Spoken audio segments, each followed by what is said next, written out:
健闘を祈る。人類に栄光あれ。人類に栄光あ人類栄光あれ。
alert, rude alert, abandoned shop. This is not a daffodil. Repeat, this is not a daffodil.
Jeberspeer, Hoorngeersteer, Boert, Boert, Boert.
Probability factor of 1 to 1.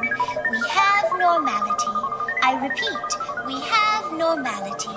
Anything you still can't cope with is therefore your own problem.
Hey everybody, hello everybody, hello everybody. How is everyone doing?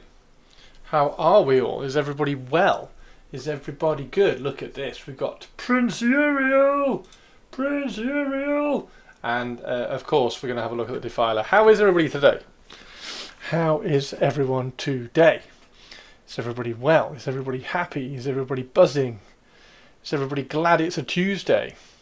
You have a question on the Defiler. What is question on Defiler? We can go straight to the Defiler if you would like.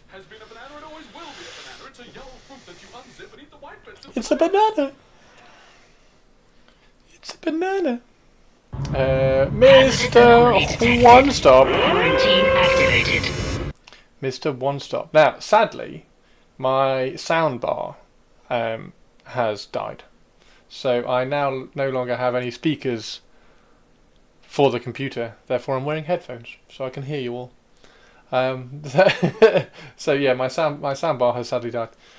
Do you think the Soul Grinder is going away? Yes. Yes, I think the Soul Grinder and the Defiler have been merged into one kit in terms of war gear. The Defiler looks very Soul Grinder-ish. But we can always build more killbots. Maybe. It's so pretty. It is very pretty. He's lying. He's going to surprise us with a DJ set. No, I'm not. Oh look, he finally decided to show his face to us plebs. Fuck. Moo. I had a headache yesterday. I get so much shit for having a headache. I did manage to do a video. I recorded a video for YouTube. It took me about 8 takes. All kind of spliced together. Your Praetor arrived yesterday. I saw in Discord. Really cool, Sinister. Nice one. Yeah, I think the new Defiler has been named a Defiler. I think the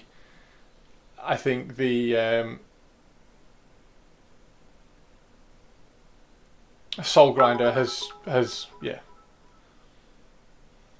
I had a headache, so I said fuck my stream community. Let me post a YouTube video tongue. Yeah, and how long was the YouTube video?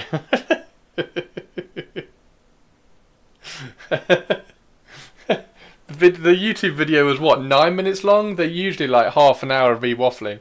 It was 9 minutes, and I think it took about 4 or 5 takes. There's so many cuts in that. You want the Defiler ramping points with that model. It's currently 190. It needs to be it needs to be a knight, doesn't it? It needs to be a knight. I don't mind. I don't mind. Let's go to the Defiler because it's fucking gorgeous.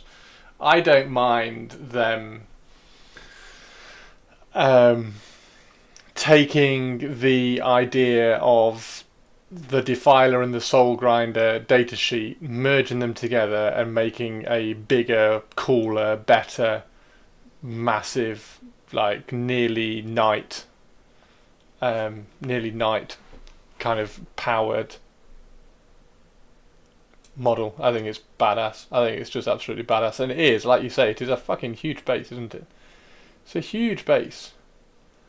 Look at the size of it.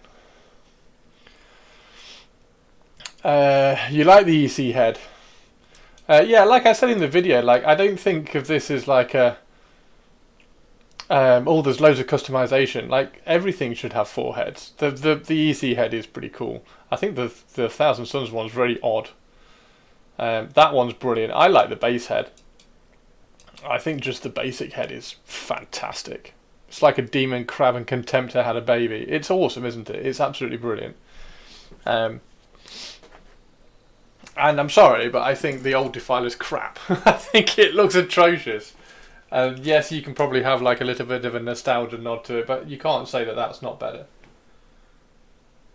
So, Thousand Suns is funny. Yeah, I don't quite know what the Thousand Suns was doing. What is it?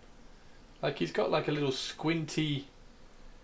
It's like a little squinty eyebrow and almost like a...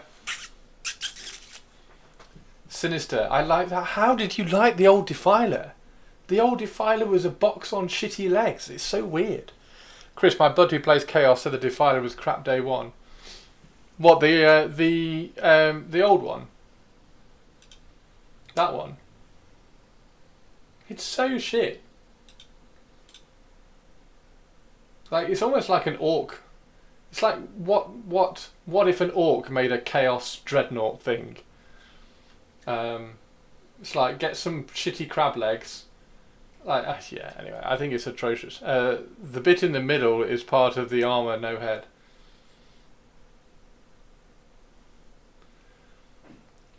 But yeah, I mean that's just fantastic. That's just fantastic. And yeah, I don't mind the amalgamation of the Soul Grinder aesthetic / lore being merged with the Defiler, because I think it's brilliant. Yeah, I'm hearing a few like, oh, I liked it in Dawn of War. I don't think I will get one, but I really like the model. You're not going to get an Emperor's Children one. You're not going to. I thought you were going to paint an Emperor's Children one. Boo. Has that got a naked Chaos Dude painted on the front of it? A naked Chaos Dude? No, that's just flesh. It's just the fleshy, chaotic abomination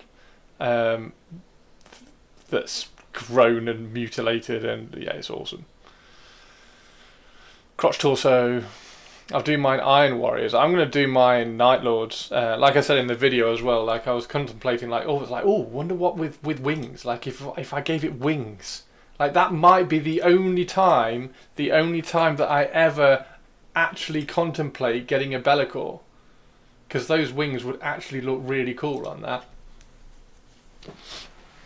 Yeah, for sale, Be'lakor's torso. Does anybody want Be'lakor's torso? That was the human. Yeah, so this is Chaos. Chaos is basically just Space Marines that have been, well, most things that are Chaos are generally Space Marines that have been like rah, just the thinged into existence. Yeah, it's fab. It's fab. Like you can see, like the thing. One of the things for me is that like you can see there's a purpose to everything. The old Defiler, there was very little kind of purpose other than like when you used to play with Lego, or when you used to play with Meccano when you were a kid and you were like, oh, I'm going to make some crab legs. Okay, there we go. There's some shitty looking crab legs. I'm going to stick a tank on top. Yay. And like there's some weird silly nostalgia to that, but it's not Chaos. That's fantastic. That's absolutely brilliant. So much better than the Mutilators. That's the thing, isn't it? Like, how can they do that and then in the same breath do the Mutilators? It's so weird. And like I made the argument in the video, or I said it in the video, and somebody said, yeah, but Mutilators need to be more heavily armoured because they're charging into combat. That doesn't mean that they have to just be like a massive blob of armour with no character or no detail on them at all. Should have had more flesh metal with undulating cables. They could have. Yeah, the mutilators could have been so much more. But I'm not here to talk about the mutilators. I want to talk about this because it's awesome. Yeah, it's cool. It's cool, and that. So I think. So you get these two claws here. I think that claw is an alternative claw to this one. So what I want to try and do is take this claw bit here and stick it on the flail arm, so you have a massive claw. This claw ends up being up here, and then you can maybe even like combine it and have some flail coming out of it as well, and then this front claw turns into this claw, so you can kind of combine both of them together. And then you'd end up with this amazing looking claw up here. Maybe it's a bit too much, maybe you end up with it being a bit top heavy. Like that's one of those things that I've got to try and get in hand and in person to see what it's going to look like and see what the weight and the composition is going to work like. But that's brilliant. That's absolutely brilliant. That has a purpose. Everything is relatable. You can see what's happening in there. I think it's absolutely brilliant. I think it's brilliant. Nice DT 700s. Thank you very much. Top heavy. Thank you very much. Speaking of top heavy, are my lovely headphones top heavy? Yeah, I got these ages ago because somebody said that they were the best headphones when I wanted a pair of headphones, so I bought these ones, and I've had them for a while. And I have replaced the foam bits as well. So I've had them so long that these have got new foam bits because they were starting to wear out. So I replaced the little suede ear muff bits, which are lovely, and they're fab. I really like them. We are looking at model of the year already. See, I would agree with that. And I think we had a model of the year. What was the model of the year that landed that I was like, oh, that's amazing? What was it? There was a model that came out that I said, oh, I mean that's just going to get all the votes for model of the year straight away, isn't it? But that's really good. And I don't know why they can't do that for the smaller scale stuff. Like, I arguably. Chaos Space Marines. I mean, they're still in this annoying thing, but these, I really like these. No, Vordry was last year. I really like these. They're painted slightly badly, but I really like these in terms of just like just bulking up and like maxing, hulking out of the armor. I think these are cool, and then they end up with the mutilators, which just aren't. I think they're really cool. I kind of wish they'd done a separate kit rather than having them merged on that sprue, rather than having them merged on this sprue. Although I think I've got 3 of these, but yeah, that's fantastic.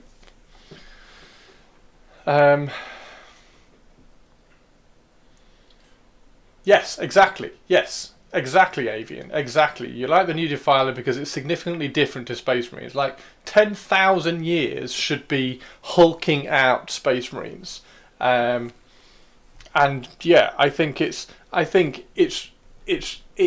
has a story. It shows some lore. It has some character to it, and it's not just a Space Marine in trim, which is what the Mutilators are. The Mutilators are just Space Marines in trim that somebody thought, okay, I need to make a big Space Marine that's for combat, and they haven't actually put any thought into how. I mean, this is a sci-fi futuristic world that lives in somebody's head, but I just don't think the Mutilators had any. They didn't have any conceptually ideas behind them, whereas this looks, it's like how that the question that came into this was be like, okay, how is a Defiler actually going to work in our universe? And this is one of the things that I always say about all the copycat sculptors for things like Sisters of Battle. The Sisters of Battle, if you see oh dear, who are the people? There's a not Hero Forge.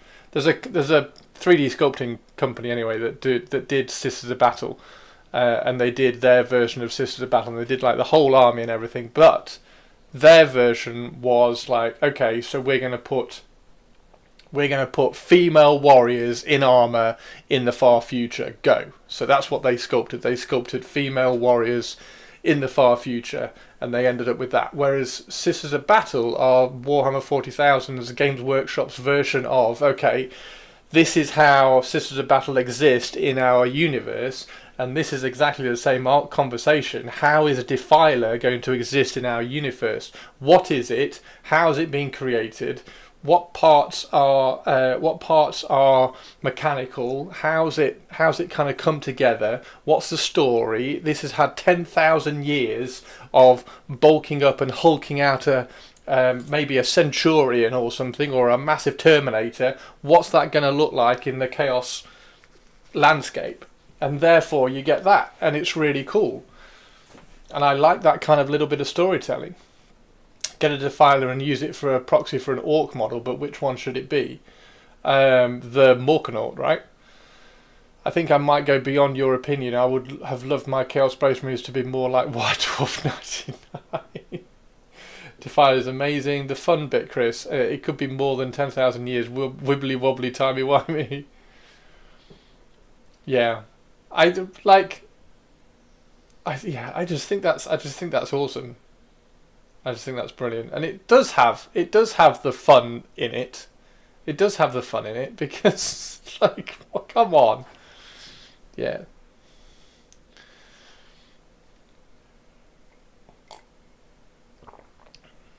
I don't understand how they can be so hit and miss on 40k. Because that's not a cookie cutter. It's not a cookie cutter. Hang on, let me see if I can find. Oh, what's that?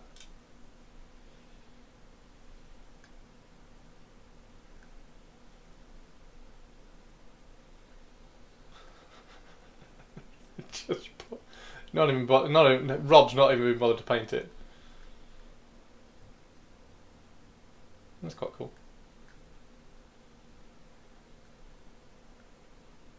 Come on, guys! At least put some effort in and paint them. Yeah, that article is in response to this article, which I really liked. Bring your own warlords to life with custom character rules. So you could create your own custom characters. However, it's in the book that nobody wants to buy. Yes, I did, Purples. I was incredibly jealous. Yeah, it's a bit. Anyway. I think that's awesome. I think that's fantastic. Wait, has Jez Goodwin retired yet? No, he's still there. Jez is still there.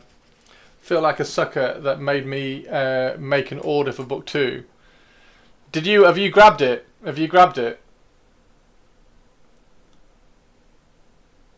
I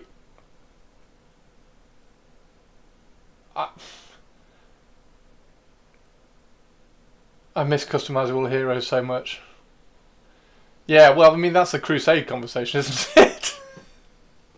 What have they done with Crusade? What have they done with Crusade? Why is Crusade now a fucking min-max competitive shit show? I know it's vaporware, but I am a sucker for customized characters.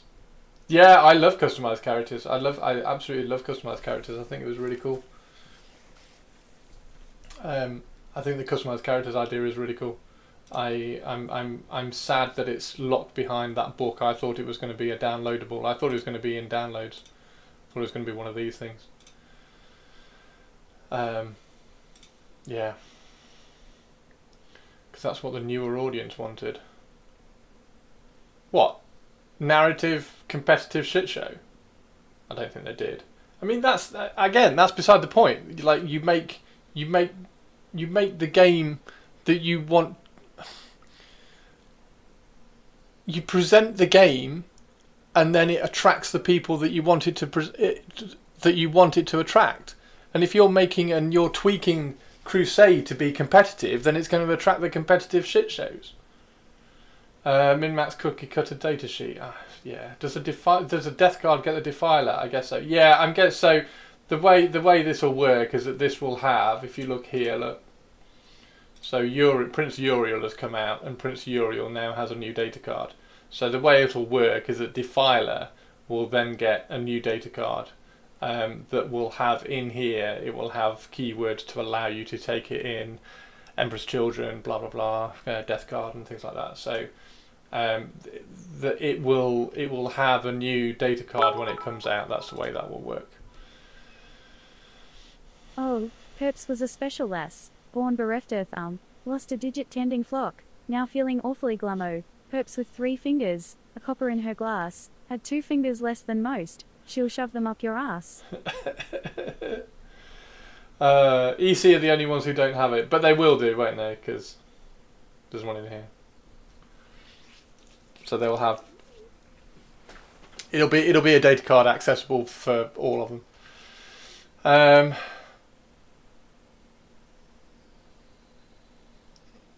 That's why you need to watch Knight of the Seven Kingdoms. Yeah, the Knight of the Seven Kingdoms, by the way, is really fucking good. It's really good. And there is a song about an Alice in the Knight of the Seven Kingdoms. who was very good at pleasuring men up their ass. Perhaps I'll wait for 11th to get one, perhaps. I mean, why does it need a rule set to want to get models now? There's a conversation there's a conversation to have. Like, why do we need a rule set? Why do we need a rule set to want to get models now? I once gave her a silver, feeling down and low. I tried to buy a pinky, but I got the whole arm bone. Oh, perps with 3 fingers never had a lot. She gave me all she had to give. 2 more than what I sought. Oh, 2 more than what I bought. You got all these death cards from Dark Imperium. Yeah. It's so good. Look at the weight of it at the back. I tell you what, I really like that one. The kind of the weight and the hulk around that torso looks fantastic. And I know somebody in Discord said that they really like the old one because it was like really top heavy and weighty. Like it had real kind of like top heavy weight to it. I really prefer the low down Hulk. It's because it's expensive and I want to play with them.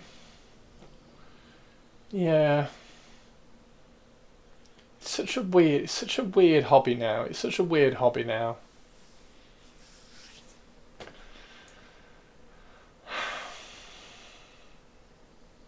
It's not a weird hobby. I didn't mean that. Did I mean that?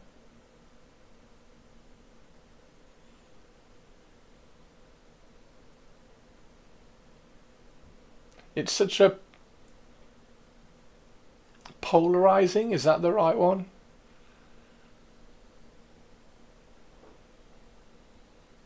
Like, it's a very kind of clicky. You could be in a good click or a bad click in terms of how you want to play the game. Maybe you're a really competitive player and you're in an area with lots of people who like to tell telling a story on the tabletop.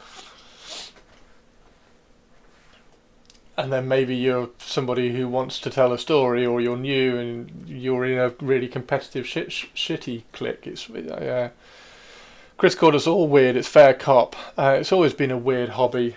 It has always been a weird hobby, but there's always been an undertone of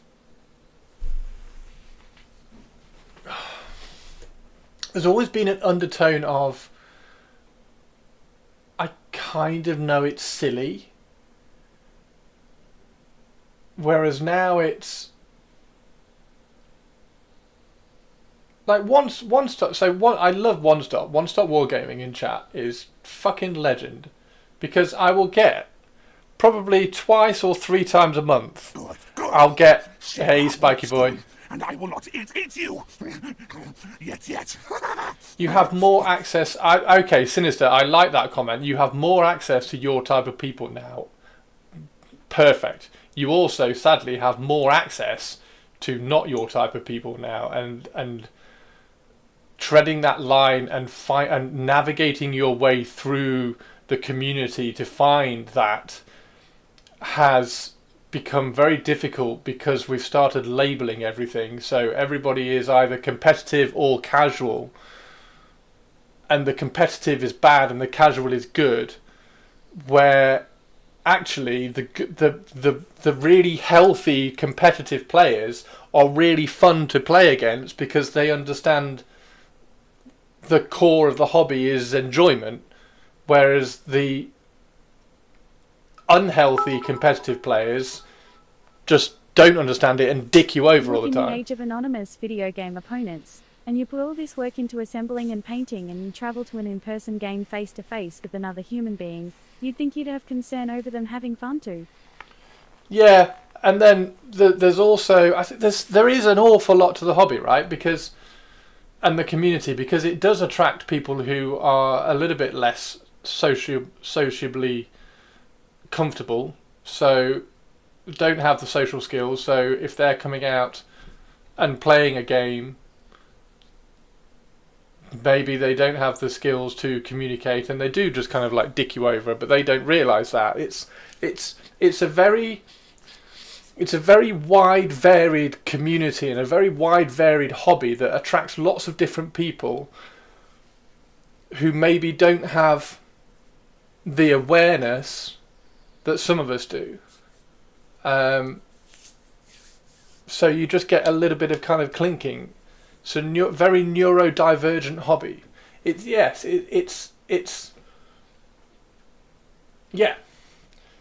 always had a habit of articulating the social contract before a game.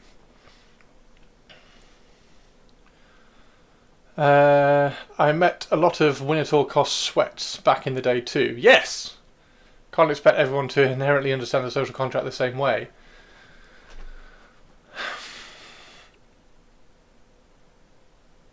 So the social contract, again, the social contract is... That's had the detrimental downside of labelling the different ways of playing, right? Like the competitive and casual, I hate the phrase competitive and casual. Like I hate the way that you say that you cannot have a fun game against a competitive player. So those titles, are we going to have a casual game? Are we going to have a competitive game? Those titles don't fit. They don't work. So that because those two titles have become the norm within the community, the kind of the little social contract that you have before the game. Oh, are we going to play competitively? Are we going to play social? Are we going to play casually? They don't kind of play out in the way that you would expect them to, because like some of the most fun games I've played have been against very competitive players, the people that you would put underneath that title, underneath that heading of competitive tournament players. Some of the most fun games I've played have been those kind of games. Social media and all that kind of stuff have turned a lot of people into entitled and selfish pricks. Yes, match play is better term, and that's why they try so hard to call it that over competitively. Yes. So match play, there's a hype train incoming. Thank you very, very much indeed. Thank you very much. I hadn't spotted that. Thank you very much for the incoming hype train. We need one more person just to do a shouty outy, or a gift sub, or a bits alert, and we can all go and try and get some emotes. I don't like using them to define players, but they work well enough for defining individual games. Maybe they do. Maybe they do. Maybe I'm looking to fix something that doesn't necessarily need fixing. But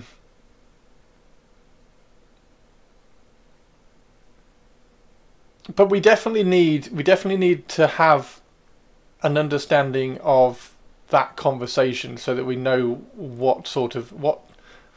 how we want to play, because we can't have,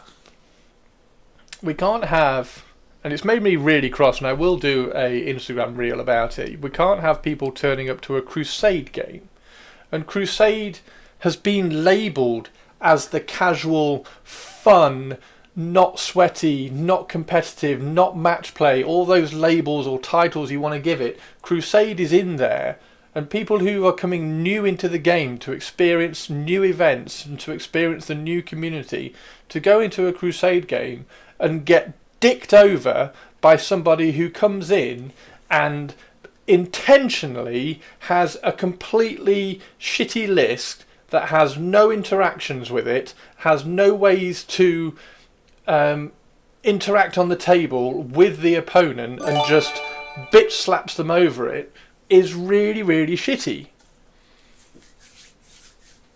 Tournament played unsweaty, fun and fluffy.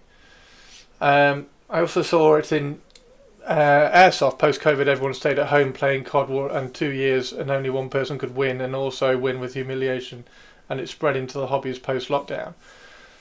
So I felt, thank you very, very much for the gift sub, by the way, Zebo, welcome to the crypt. Thank you for the hype train. We're on level 1 hype train. Thank you very, very much to the Anonymous. It's really appreciated. I thought, and I said this a while ago, that Vanguard Tactics and the Art of War, I thought, had done such good job in the community of showing how to competitively play a good game of 40k. Particularly, and this is in response to the kind of the current game as well, particularly in a way that the current game can mean that you can really relax and play a good game knowing that you can outplay your opponent if you're better than them, and knowing that you can outmaneuver them if you are a better general sort of thing. Therefore you don't have to push to cheat and push to try and gain an inch of movement here and there, because you have good understanding of all the game mechanics and everything. Therefore you can settle back. So if you can learn how all the game mechanics work together and how they interact with your opponent, you can have a good game, just like chess, because everything is much more defined now in 40k than it has ever been. So you're much more likely to be playing a bit more of a game of chess where you have defined black and white lines of where you can kind of, what you can push up to and how much you can move and what your line of sight is and whether I can actually shoot at things and how I can move and block. And that there's so much of that in the game now that you can play competitively and be very, very relaxed and chilled about not pushing the boundaries. We've spoken about piloting is so important. Piloting is 100% so important now. Vanguard puts a lot of emphasis on sportsmanship, which I think is important. If you think making a sweaty stat check list, that means you've won before even leaving the house for a crusade game instead of the decisions you make during the game, you're a loser and an asshole.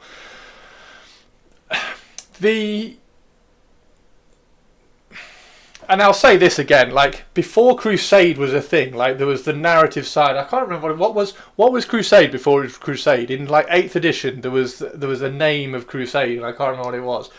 There was a version of that, and I've said this before. I played a game of Crusade. I played a Crusade campaign, and for me, the idea and the point of, like, an escalation Crusade game is that you tell a story for your army. So I had, and I converted him up, and he's this little bastard here. He's this little git. He's that little shit stain. That guy was the Cryptek. He was the Cryptek, like the head Cryptek of my Necron army, and the only thing he wanted to do was take over the dynasty. So he was intentionally giving my Necron Lord shit information. Okay, so he intentionally kept giving my Necron Lord crap information, like, oh yeah, we need to, like, to be able to hold this this battle, we need to take out that tank over there or something. So the Necron Lord would be like, oh, okay, cool, I've got to go and kill the tank. So it would intentionally always try and put the Necron Lord in shitty situations to try and get him killed.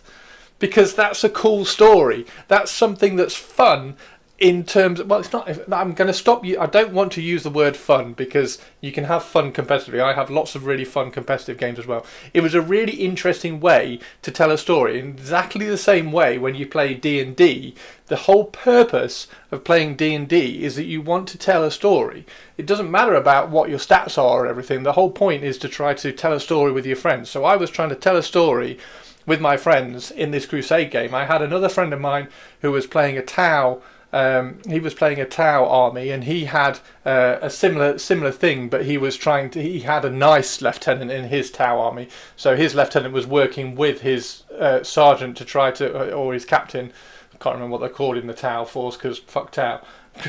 He was trying to work with him to get him up and to try and get him up the ranks within that side. But that gives you some interesting story to then tell on the battlefield.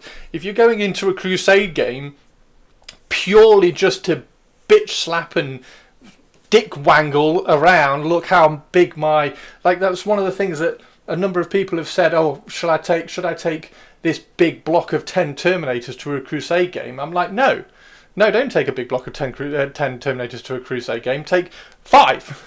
Because as soon as you take 10, you're putting so many you're putting so many eggs in one basket and you don't have any expression to tell a story. If you had a unit of 5, you end up having a little bit more expression and movement and space to tell a story around 5 Terminators going out and pushing and trying to take a flank or something, whereas 10 are just going to steamroll or whatever they've got in front of them.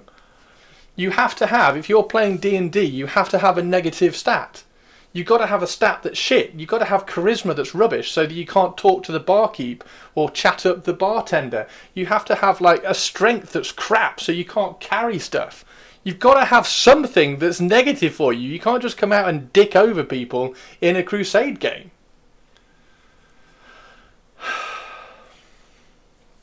Alright, let's catch up with chat. After that big rant.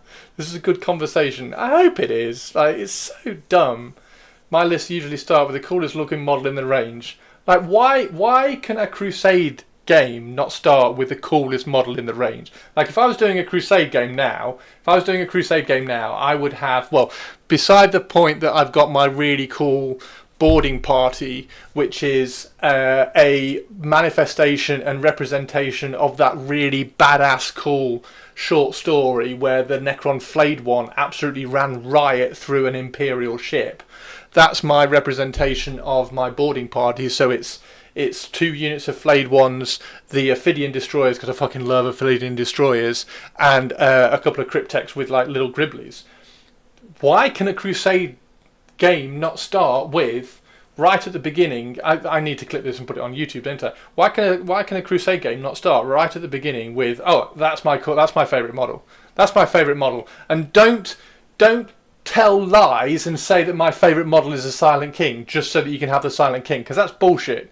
You pick a sensible favourite model. My favourite model in the entire of the Necron range are the Ophidian Destroyers. So I'm going to have 9 Ophidian Destroyers because Ophidian Destroyers are cool. And then you have, because Ophidian Destroyers are Necron Warriors, which have been caught by the Destroyer virus, you then have some Necron Warriors, which are before the Ophidian Destroyers. So my army would be a Cryptek or a Ophidian Destroyer Cryptek, because I'd convert one up, with some Necron Warriors that he's desperately trying not to fall to the Destroyer virus, and then 9 Ophidian Destroyers behind them that have fallen to Destroyer virus. Go. Like, that's the start of my Crusade army. You have to have a point.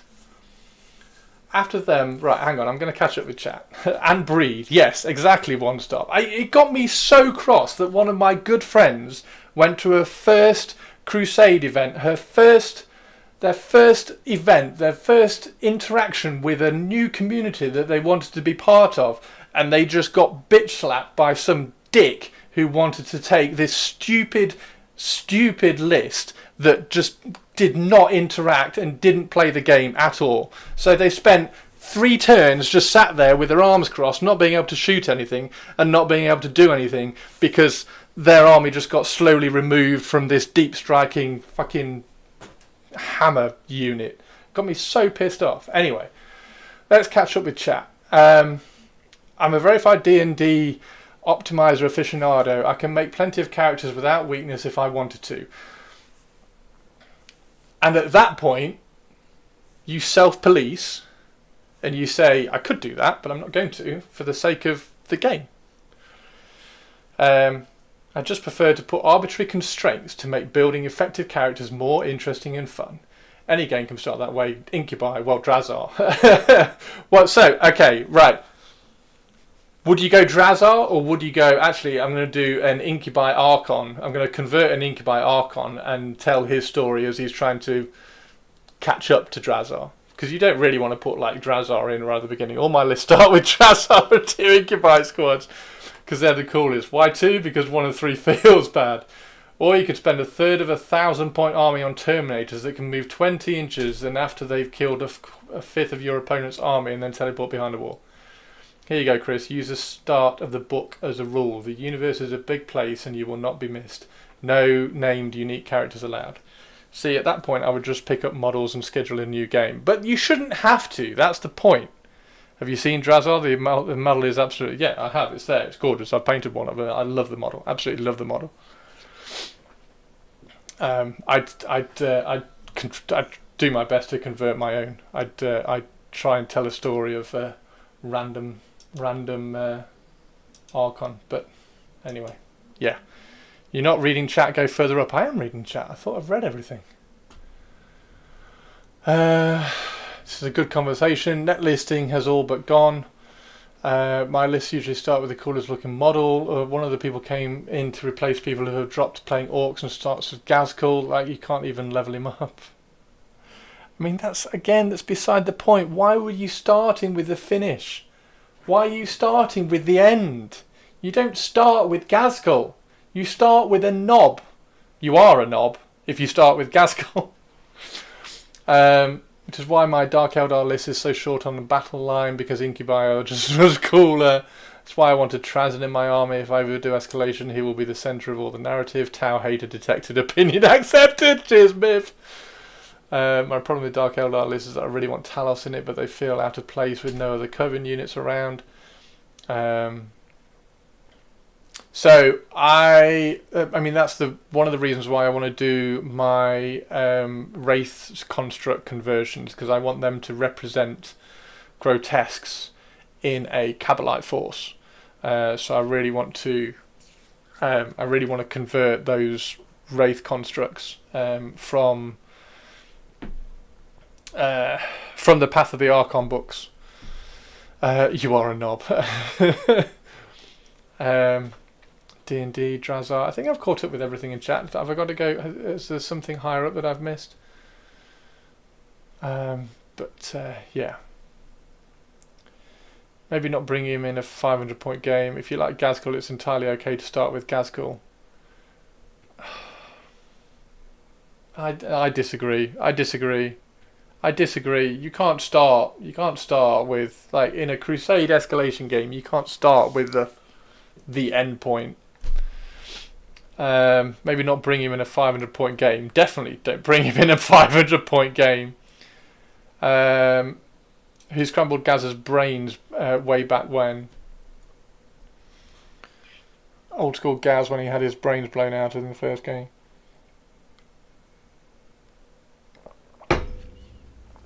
And I just feel sorry. I just feel sorry for people who don't have access to a community that's kind of run like that. It's no more okay to force our preferred way to do things on other people.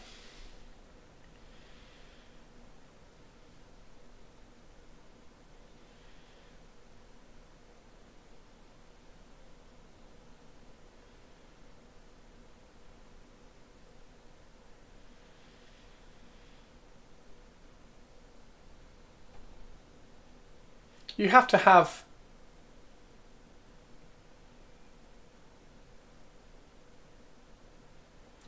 have like a moral approach, though, right? Like even Andy Chambers' personal war boss, Andy Champa. There's a lot of things a 1,000-point list can do and protect against that a 2,000-point list can't. Sure, but morals are subjective. They are definitely. How do you word this?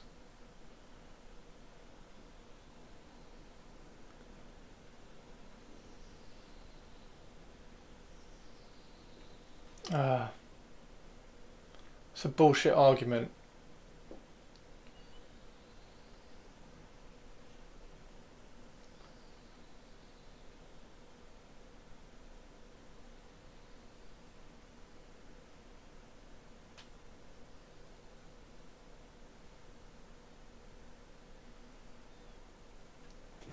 What's gatekeeping? Like,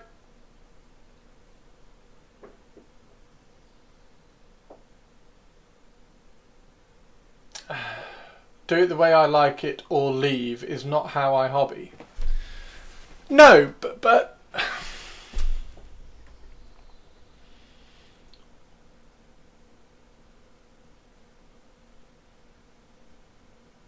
this is where my argument falls flat on its face. It doesn't. We're going to the Winchester.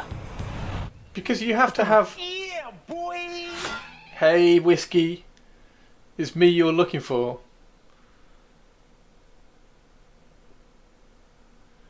I would say you need to spell out the behaviour rule set at the beginning of the Crusade event. Yes.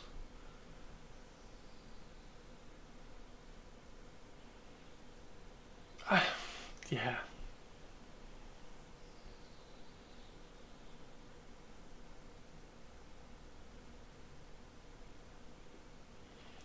The Crusade organizer said you have to bring a balanced list.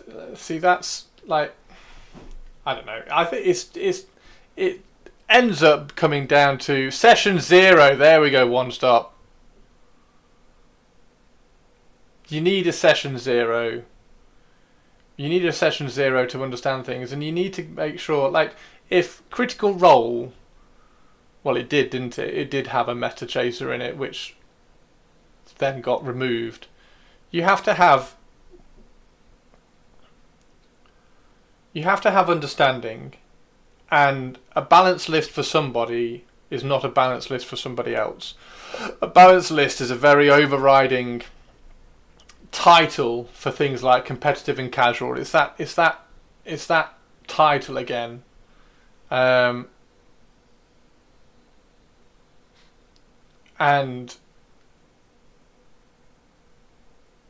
welcome back.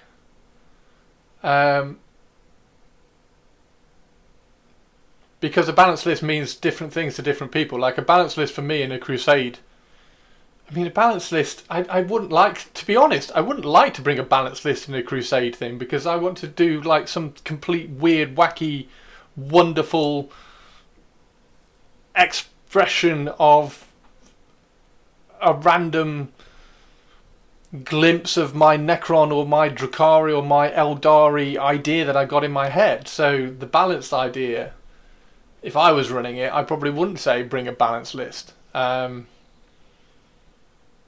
In the Warhammer, the event pack is session 0. So yeah, it's down to the organizer, isn't it? It ultimately it just goes down to the organizer, and if you have a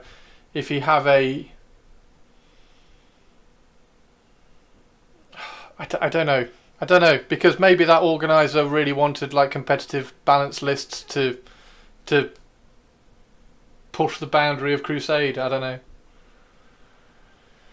That is a lot of work, but that's all right though, isn't it?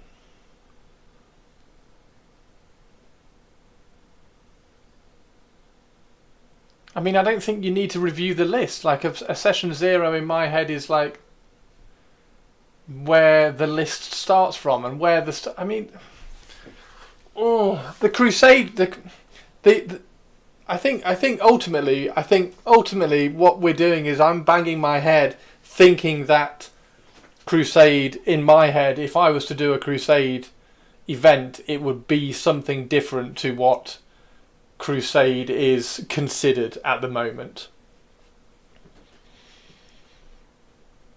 The players that want to play that they can. You don't have to play different ethics. Don't cross paths. I mean, One Stop's really good at this because One Stop plays D&D campaigns and everything as well. So he's run 1,000,000 session 0. So I would 100% be dead excited to play a One Stop Crusade campaign. Just saying, the organizer would need to have a conversation with the players.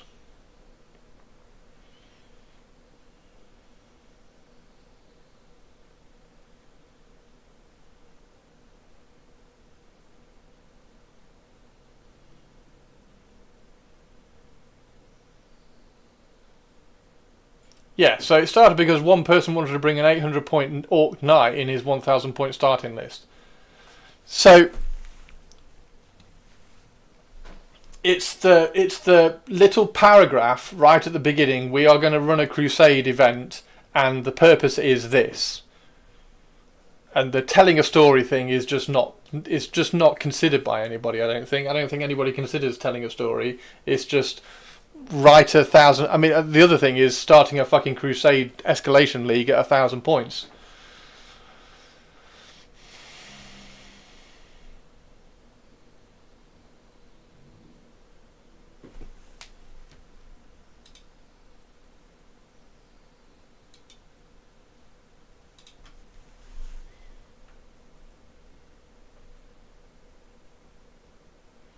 Saying that you have to let me come in and blow up the entire group because I only enjoy bashing everyone and you have to let me, or your gatekeeping is just wrong. That's taking advantage of the open nature of the other players and trying to turn their acceptance against them. Saying that you have to let me come in and blow up the entire group because I only enjoy bashing everyone and you have to let me in or your gatekeeping is just wrong. Yes, I agree with that. I spiked rolls on my last monk, so we sat down to see if people were happy with it, and there was one restriction: he was deathly allergic to troll and goblin. Bloody hilarious! That's the thing, right? Like, there's a downside. Like, I don't. Has Warhammer? Has the Warhammer hobby? No, because I can't even phrase it like that. Different expectations happen in TTRPGs a lot indeed. It's a constant learning together. I've seen so many groups fall apart in 30 years of gaming. So the TTRPGs is like, are you role-playing or are you role-playing, right? So it's roll and roll. Are you rolling dice or are you playing the role in role-playing? So there's those two sides in TTRPGs as well, right? So I want to be in a role-playing TTRPG rather than a role-playing, roll dice, metagame, have to do exactly this because I've got to maximise my offense or maximise my defense or maximise whatever I can get out of this situation. Whereas I'd rather do the storytelling bit, I'd rather role-play bit. So maybe we need that heading and those titles for competitive and casual or match play and casual. But I mean, it's not even casual, is it? Like, I'm not playing it casually. I'm really invested. Like when I did my Necron Crusade, I was really invested. It wasn't fucking casual. I was really invested in that story. So we need a different title for that casual bit as well. The organiser spent half his points on a Night Despoiler that is, after 2 games, completely jacked to the tits. Like, I just, yeah.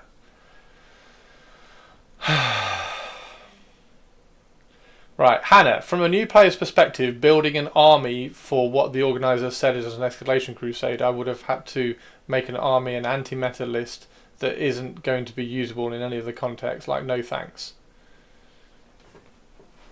So how do I min-max my Blood Bowl Shambling Undead team so I can stomp all over the casuals in my first game? We can talk all about Blood Bowl if you want. Yeah, you can stompy Shambling Undead. I mean, there's meta Blood Bowl builds all over the place.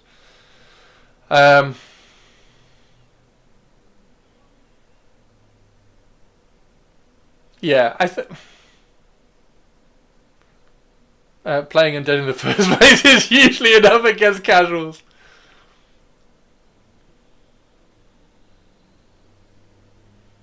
I think the expectations of that Crusade lead were not very. I think I am said casual who wishes to stomp. Yeah, but you got vampires. I now want to change conversation to Chris Derp. What? What Derp? As a new player, I would guide you away from Crusade completely. As a new player, I would like. I really want to stop. As a new player, I think Crusade would be amazing. No, a Crusade Escalation League.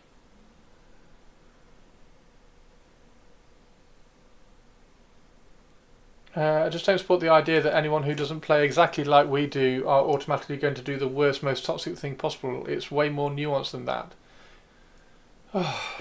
Yes, Sinister, it is way more nuanced than that. That's what I'm trying to kind of get to grips with.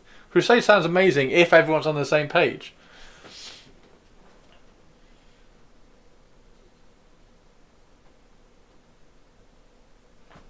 Match play escalation allows you to build a functional list from the ground up. So match play escalation. So is match play escalation what everybody thinks Crusade escalation is? Where you're building the best 500 point list and then building the best 1,000 point list and going from there. Match play escalation does sound cool.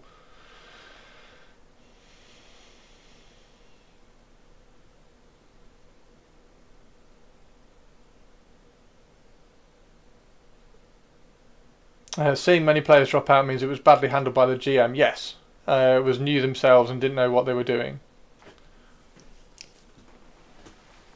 Yeah, I'm not entirely sure. I'm not entirely sure that Hannah's Crusade was particularly badly handled. I think he intended to do exactly. I think the Crusade sounded like it was intended to be exactly what it was.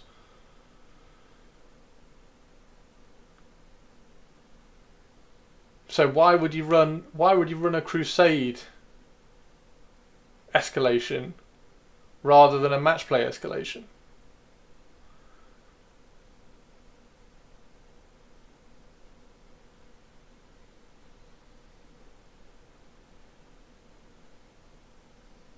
I was in a match play escalation organised by the same person 2 years ago, and someone was rocking a Catan Hypercrypt uppy downy at 1,000 points. I had an honest conversation with the two guys running that, being like, no one can do anything about that in 1,000 points. Like, you're just beating everyone because of the list and the internet told you use for the top level tournament.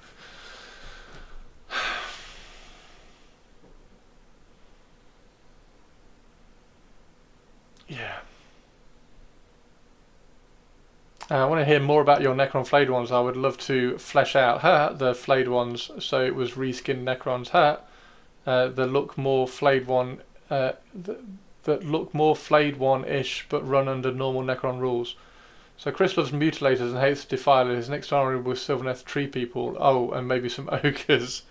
But it's also good to know where the new players want to end their escalation journey. Do they want to go to a tournament or just collect an army? I think ultimately,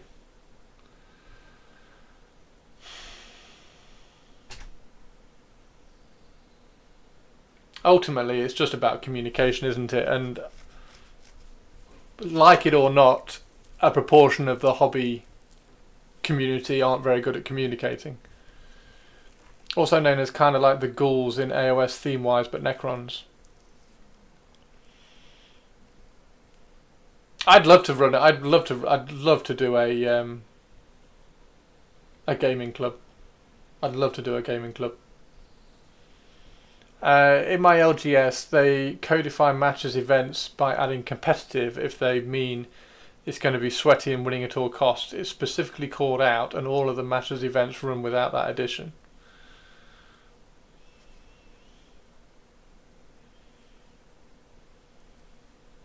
It's insecurity, isn't it? It's insecurity in the game. Because if you're secure in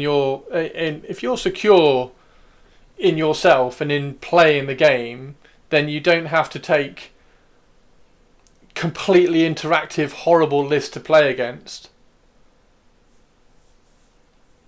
And you can put stuff down that you are comfortable generaling and moving around and captaining, piloting.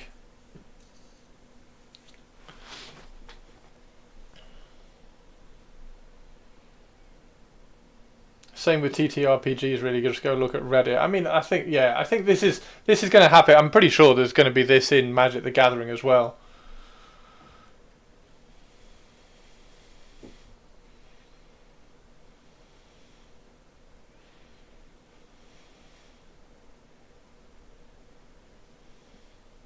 So if the matches and events don't have the competitive, tag, what kind of lists and people play them?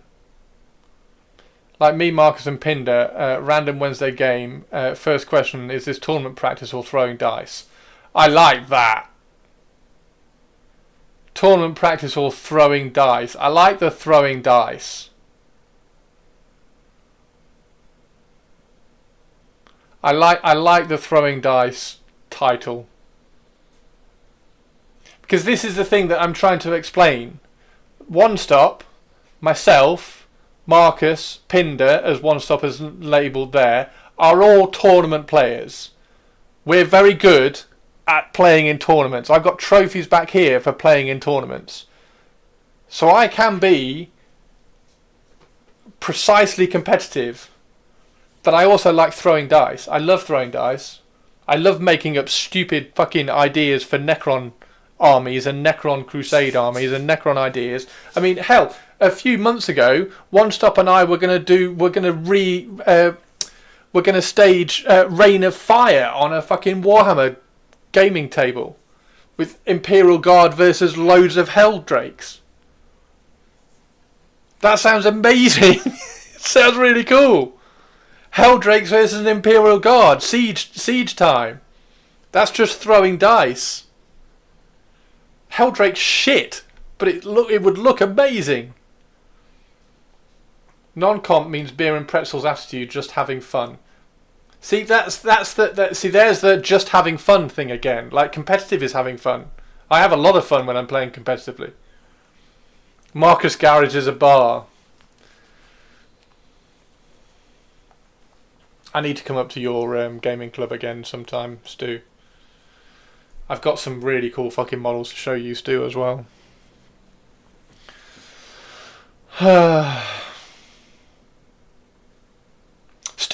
Stu, can we do a Crusade Escalation League, please? Stu, can we do an... Where I get a bit stuck though is who decides if the models I threw together for a game is too good or not, because I sure won't know. If you don't know, then Sinister, then it doesn't matter. Like, if you are the people who put together those lists, the person who put together the I forget what army it was.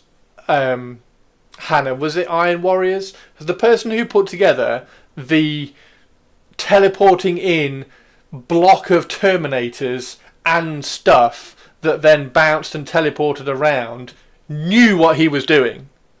So he's the problem. That his decision to, I am going to actively take this list because it means that Hannah can't do anything and I'm going to win.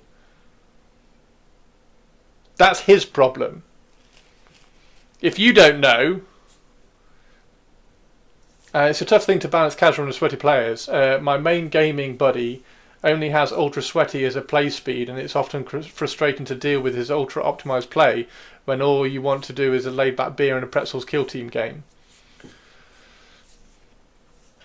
Just having fun in places the fun is an imperative goal for all parties involved. Winning is not a significant goal. That's the difference with having fun playing competitively.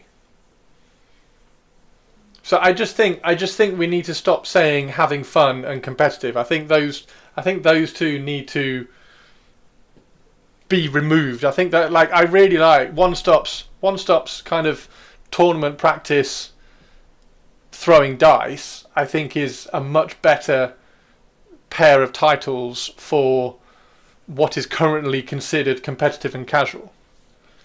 Beer and pretzels is not the only other option other than building a game-breaking list to take advantage of weaknesses in a 1,000-point game. Yeah. Like, 40k doesn't work. See, this is the other thing as well. 40k doesn't work in small games. The rule set doesn't work for small games, and you can really easily break it in small games. And players need to respect the fact that, yes, I can break the game in 500 points. It's dead easy to break the game in 500 points. It's probably just as easy to break it in 1,000 points, but I don't, because, as well, we've got new players in here and we want to welcome them into the hobby. I don't know.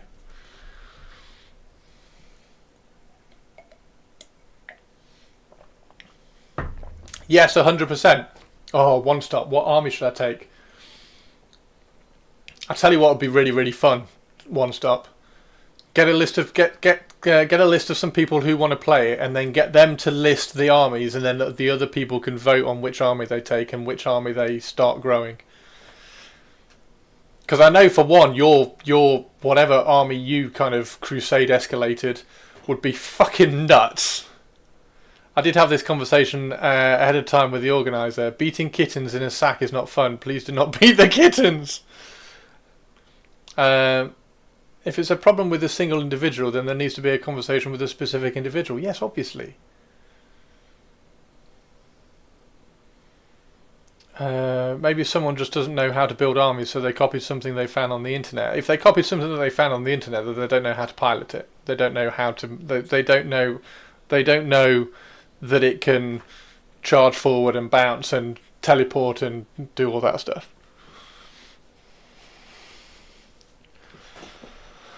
And then if somebody doesn't know how to build armies, then they need help, don't they? Sometimes it's as simple as avoiding a specific GM, like this one, it seems. Yeah.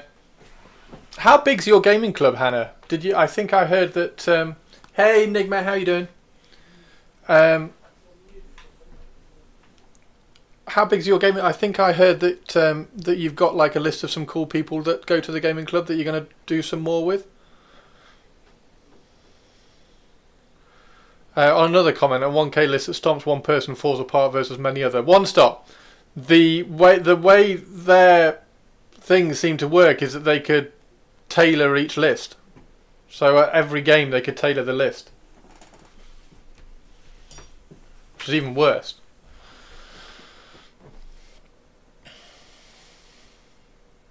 Yeah, exactly. That's shitty.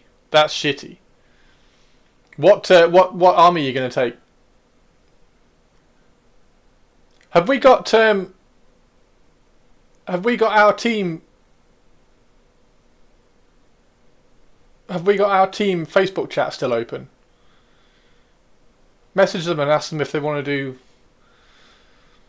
Because then I could.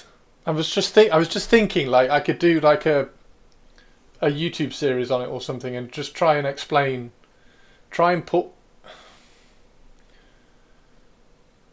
put words and explanations to things. Ours was one character and one unit had to stay for the whole league. To be fair, if it's a league, I'd want to see rules limiting. Yeah, one character and one unit. Like I think sometimes what I forget is that I've grown up with this as well. So I've grown up with understanding interactions within the community and how you behave in a game and how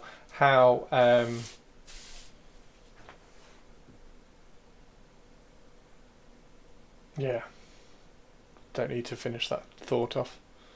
Every time you play it in a league game seems correct. Yeah, 500 point list is a 500 point list. Like I did a there was a Throne of Skulls. It was kind of like an escalation Throne of Skulls event that I did at Warhammer World ages ago, and it started on Friday, and you could bring 3,000 points on Friday, and it was just whoever turned up on Friday, you could kind of organise your own games. So I had 3,000 points of Necrons that I took down on Friday, and I played against somebody who had a Warhound and a few other things, and it was really cool and it was really, really fun. And then on the Saturday, it started off, and it was an escalation Throne of Skulls event. So it started off as like Planetfall. So the idea was that the Xenos and the Chaos were were invading and doing a planetfall on a Imperial planet. So the Imperials had like 500 points. So you started off with 500 points. You played 3 games at 500 points, and then you went to 1,000 points. So you played 4 games on day 1.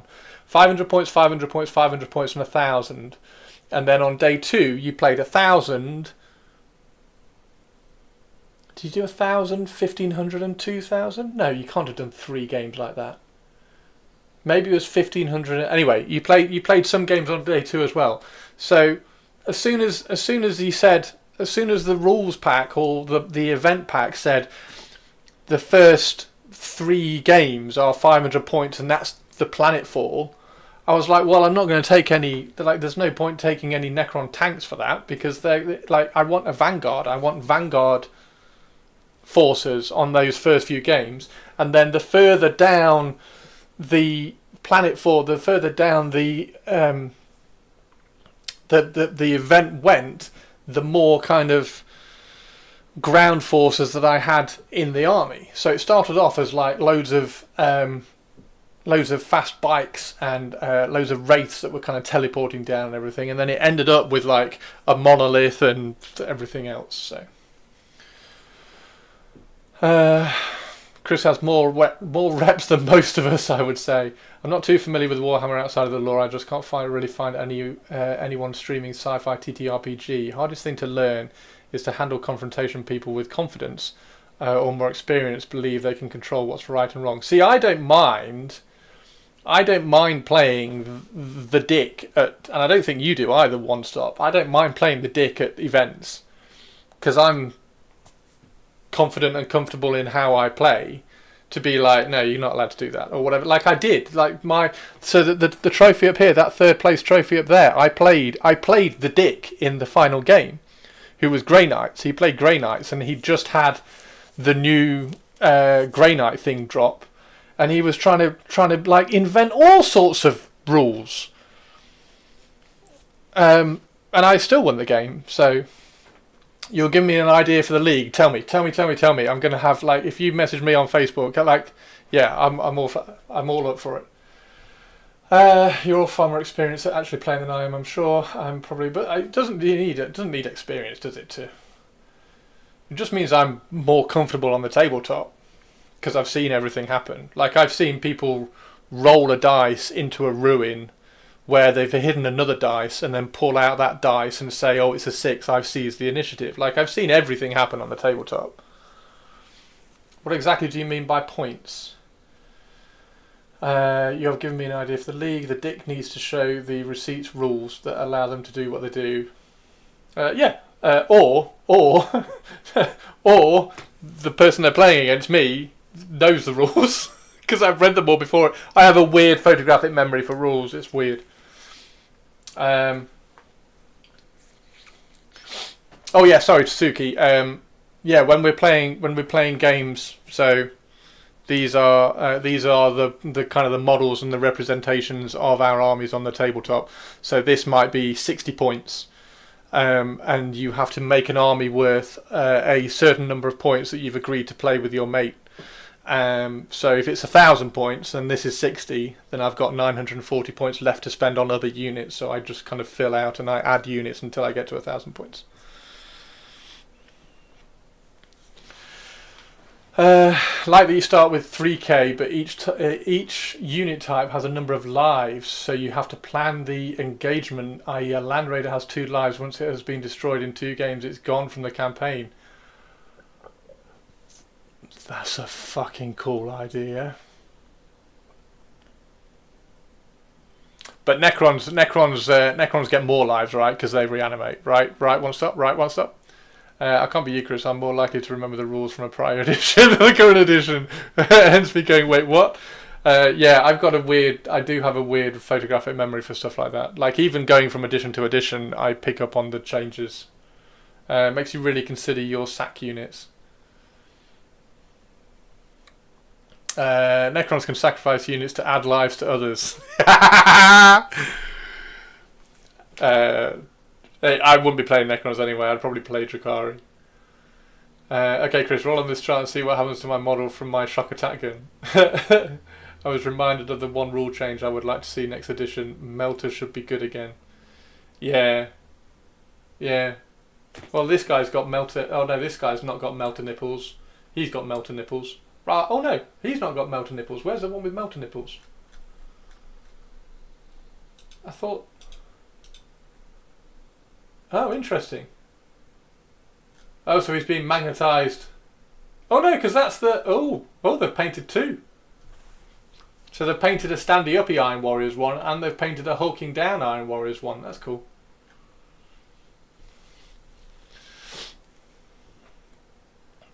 Melter nipples. Yeah, he's got melter nipples, look. Pew pew pew, pew pew pew, pew pew pew pew pew, pew pew. He's got melter nipples and lasgun arms. Melter lost range and everything. It would want to kill, get tougher, right? Melter, the main thing about Melter is that it lost the range. So Melter only works within a certain range, and it's generally 9 inches. And a lot of the things that have melter struggle to get under 9 inches away from the thing that they're trying to kill.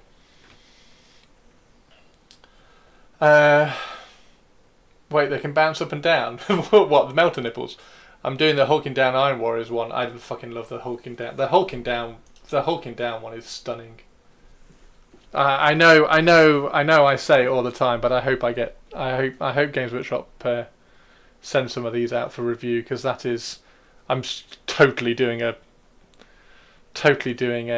Night Lords one. If I do a Night Lords one, I'd have to find some wings, some small wings to go on the head, so I can have Night Lord's head as well. Melter to lose the extra damage and have anti-vehicle. I hate the current rules for 40k one stop.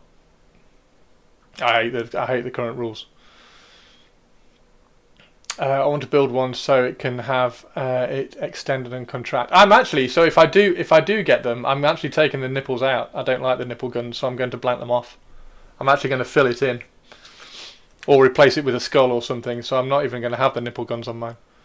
I want to build it so it can have it extend and contract. Go full articulated action figure. Yes. Ads go brrr. Moving the nipple guns to the crotch. No, just removing them. Just removing them.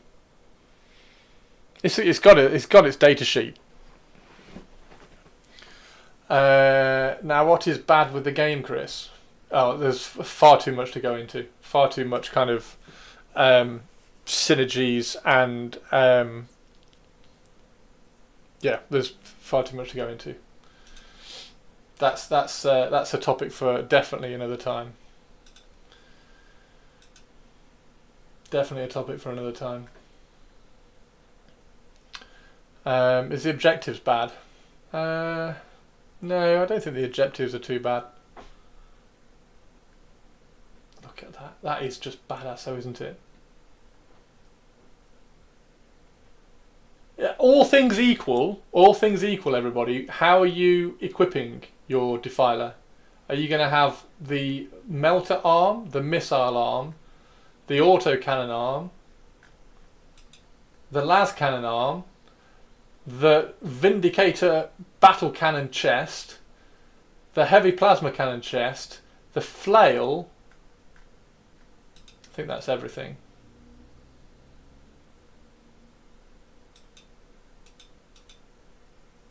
Yeah, that's everything. Plasma! You got to go plasma in the torso, haven't you? You have to go plasma in the torso. If you don't go plasma in the torso, I actually have. I think I've got the gun. I've got the gun from the Scorpion, the giant Scorpion. Oh, I should do the giant Scorpion for Night Lords. I should actually put together my giant Scorpion for my Night Lords, because I was converting it into my Necrons. I should actually put that together for my Night Lord, shouldn't I? I should have a Night Lord Scorpion. Hot nipples with a chance to explode.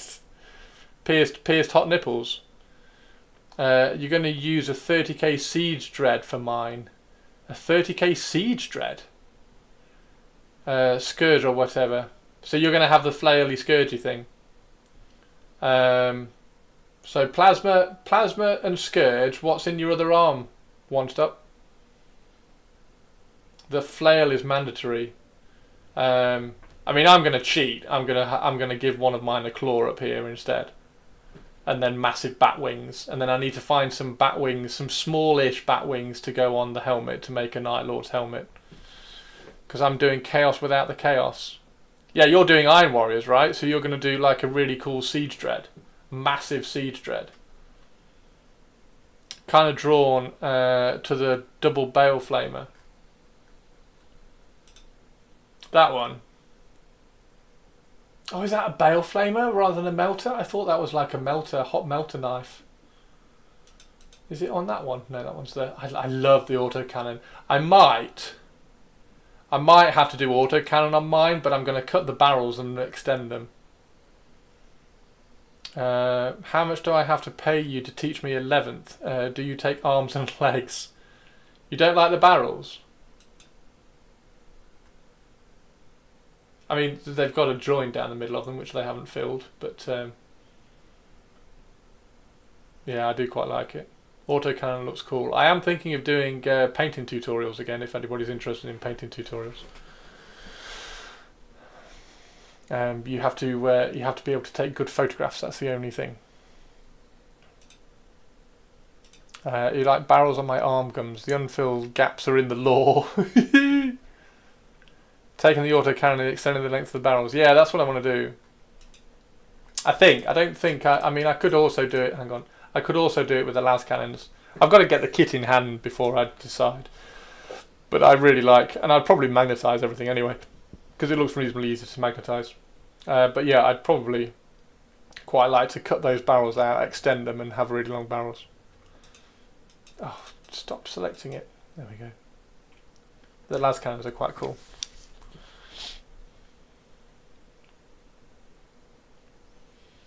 So yeah, if anybody does want any painting tutorials, one-to-ones, they will be back up on my website very soon. Yeah, he's cool, isn't he? I love that. That helmet is so good. So yeah, I have to find some small wings, small bat wings, to add to his head, and then some massive bat wings to put behind him. Is there a picture of the back? There's only a picture there, isn't there? Is there anything that's going to be able to attach some wings to? Or am I going to have to like flesh it out?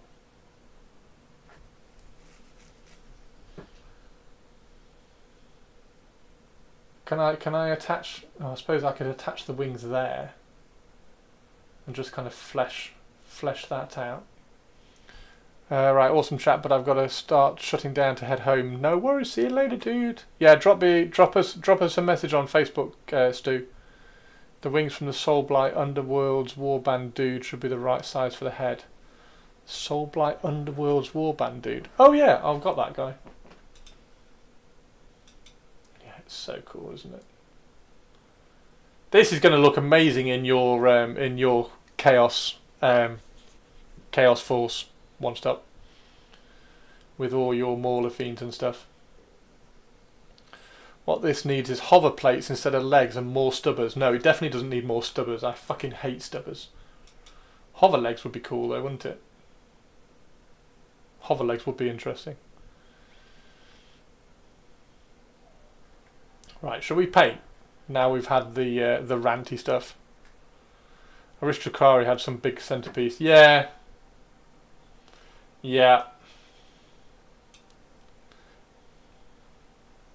But they had the Tantalus, didn't they? And then they removed it. They took the Tantalus away from us. I love the Tantalus.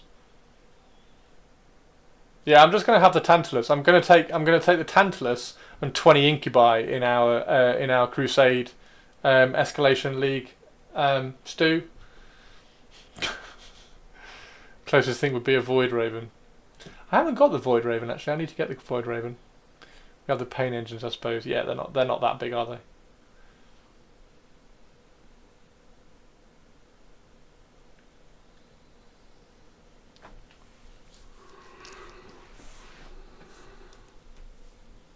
Really cool big centerpiece. I wonder what would. You could do a really cool mental massive Coven unit, couldn't you? Because the Coven stuff is just like amalgamation and just stick things together. So you could do a massive Coven force. Hope we get the Tantalus back. It's such a yeah. I've got one that's half painted. It's really annoying. They're really pretty though. Okay, can I say one last thing? You definitely can, Hannah. You definitely can. And I will try my best to write a riddle script, a ranty script, so I can post that on YouTube Reels. YouTube Reels? Instagram Reels.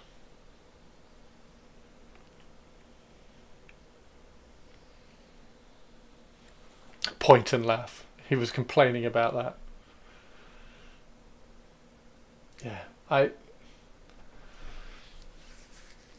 it's the narrative side of Crusade that I'm just really disappointed that has vanished. It just seems to have vanished. So I think that's shit. I think that's sad. But like you say, maybe it's just not communicated right at the beginning. Maybe there's nobody out there who wants to do a narrative-y, story-driven Crusade idea list. Wouldn't it be cool if? Where's that sentence in Warhammer anymore? Right. Now, after that, I think, if it's all right, I'm going to go make a fresh cup of tea because I'm all out of tea. So I'm going to go make a fresh cup of tea, and then we're going to go and paint and finish all our Eldar stuff for Shirato so that we can ship it over to him. And Shirato, if you're in chat, I don't know what colour bases you want, so that's what we're doing today. We're doing all the Wraithbone and the bases, so all the texture and everything on the bases for all of this stuff. So if you're in chat, let me know what kind of colour bases you want. I was going to do like a very kind of neutral browny grey. So yeah, that's very poignant. As one of my former bosses used to say, you don't have to vanquish your enemies, you sit by the stream down from the village and one day they'll follow by. That's fucking cool. Right, I will be right back. Thank you very much everybody for hanging out. Yeah, I will be right back. Go get a cup of tea. Go get a cup of tea. And we'll have a look in Discord when I get back as well if you want. So if you've got any projects that you've been working on or any Puscats you want to show off, throw them in Discord. We'll have a look at them when I get back and we start to paint.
Okay, we're back, and we have a slight change in plan. Slight change in plan. Slight change in plan. Slight change in plan. Slight change in plan. How is everybody doing? Right. So, what we need to do.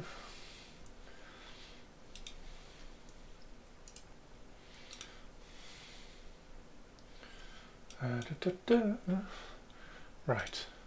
Right, right, right. Right, left, left, right. Left, right, left, right.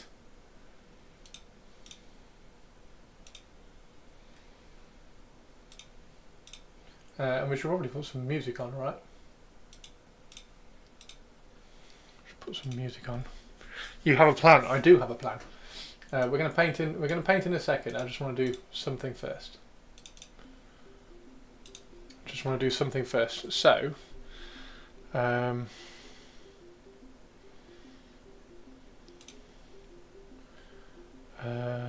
Is it window capture? Is it not window capture? Sure it was window capture. Yeah, there it is. Okay, okay, okay. So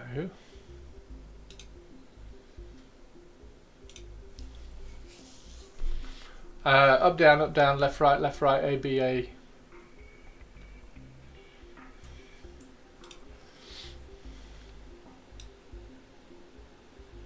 Okay.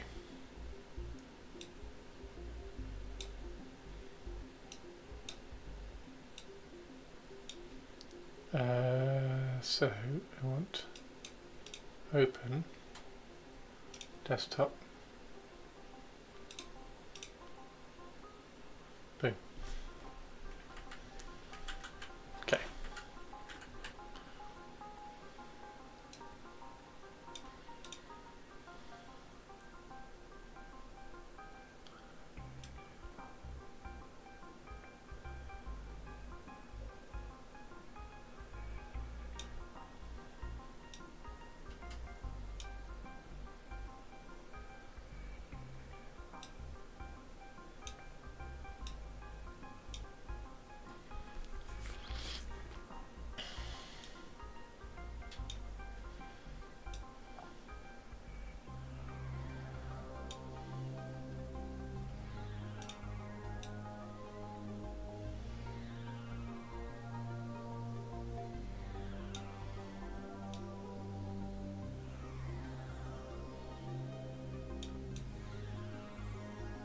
Okay.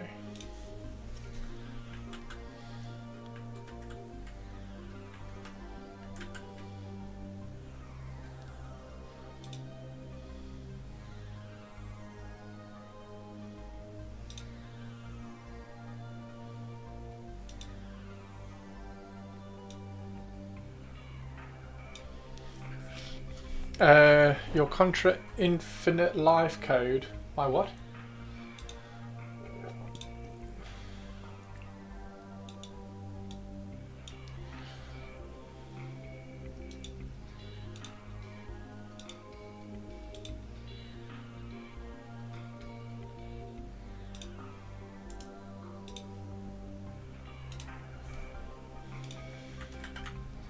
Now you know what we're doing. Now you know what we're doing.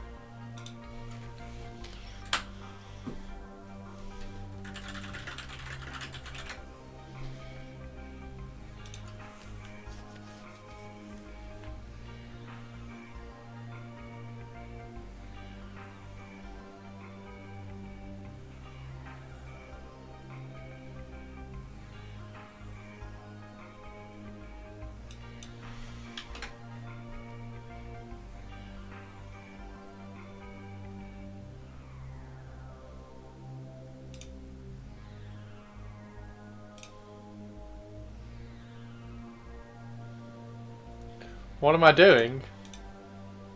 We're making a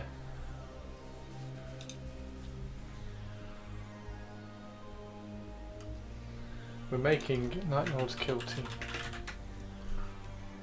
Just trying to find a head-on.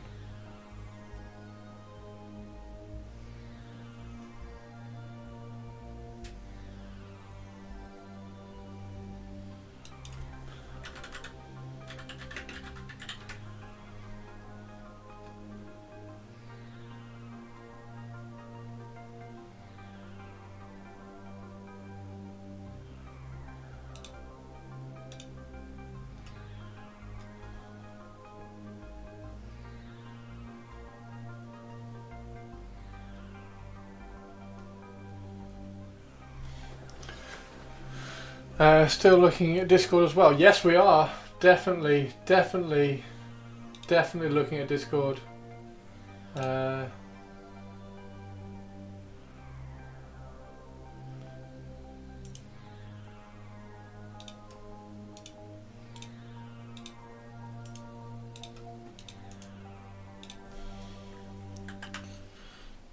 There's a helmet.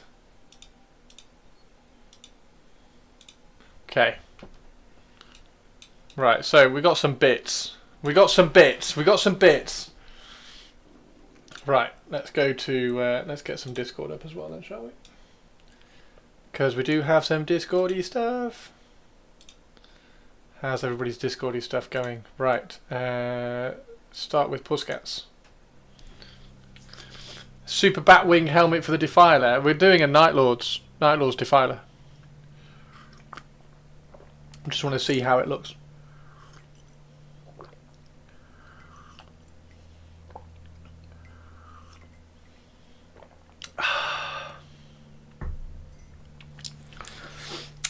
I really should be painting right now, but I'm mostly tired, hungry and stuck at the office without anything to eat. Oh no! Oh, look at that. I love it when cats sleep with their heads upside down like that. I think it's amazing.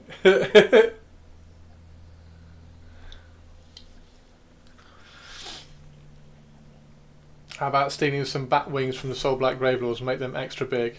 I just want the concept of I'm just going to grab a Night Lord's helmet because it's the easiest thing. Just going to grab a Night Lord's helmet. Like the execution is further down the line on how I make it. Nope, I won't sleep. Woo. Catman? Void Man? Where's his eyes?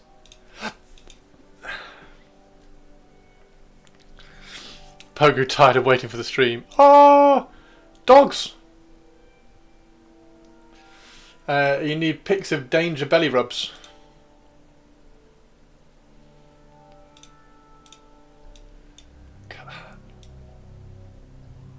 He's so furry. Look at his mane. He's got a lion's mane. Literally has a lion's mane.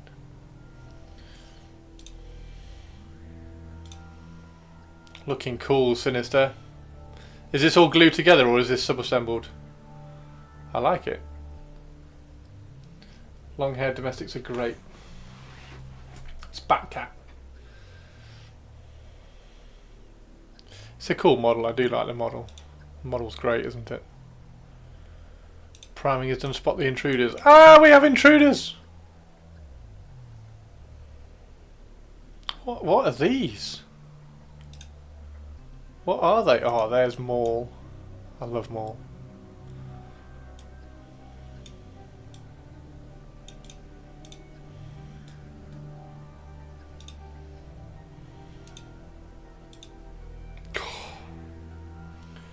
Courtney was a long hair, so fluffy. Moonstone jackalopes.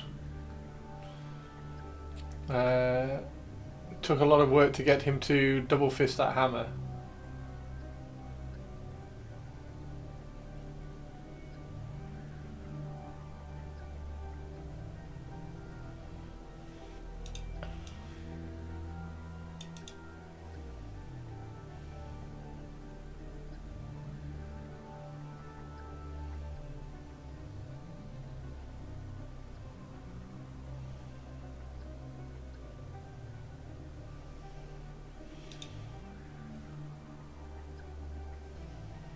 So cool.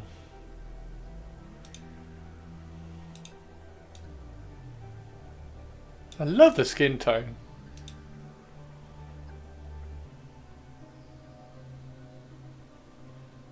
I want to know if the tradition of taxidermy jokes existed in England for jackalopes before it happened out in the US West. I think the one is finished enough for now and need to get through the rest. So this one's done. He is really good. I think I did 6 different skin tones.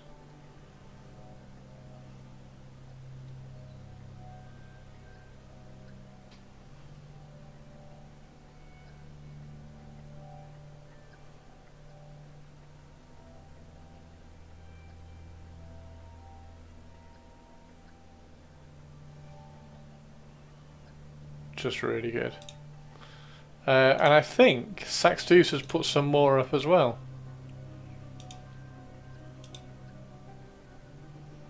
Since Moonstone reads very English whimsy, reason being I thought jackalopes were an American invention. So he's finished, that's cool. No, he is really nice. I think these look great. I think Saxdeuce has done a really good job on these. This is one of those really cool aesthetics that just works so well. Everything's really kind of muted and dusty, and then you pick out some hot spots. He's doing this really well. I really like these. I really like these. I think they look super good. I'd love to be able to paint like this. I might try at some point. They are really good. They're really cool. They really are very cool.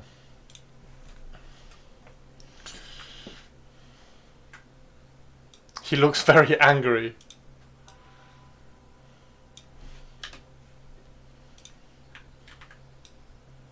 We're not doing anything complicated here. This isn't going to be.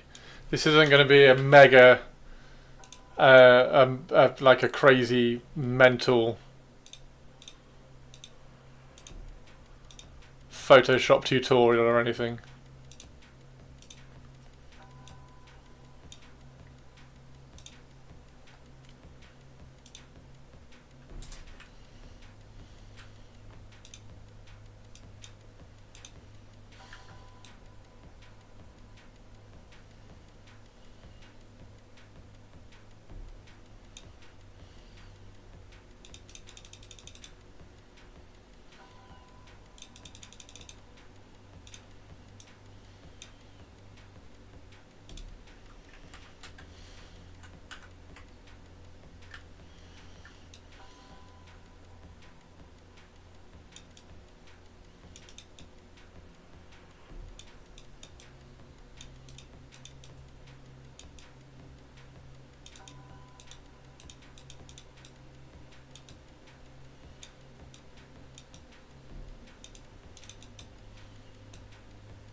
do, do, do.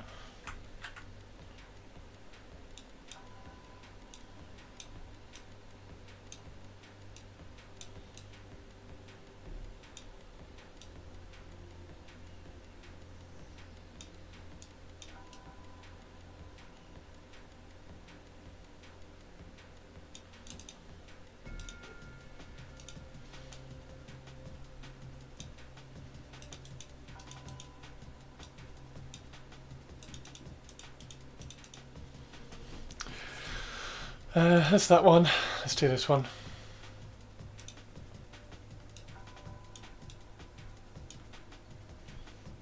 Let's do easy way.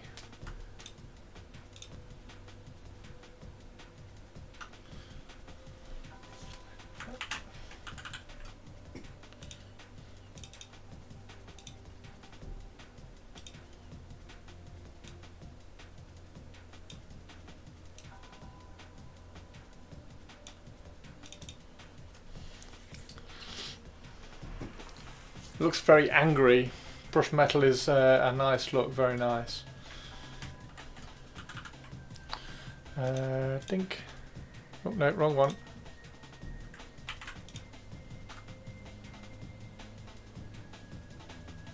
That'll do.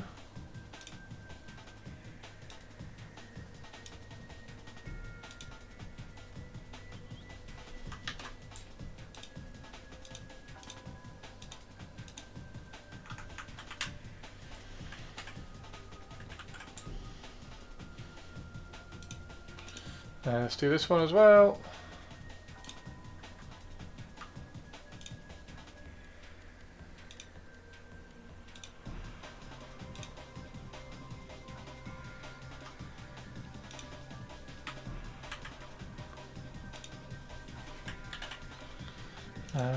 And remove that.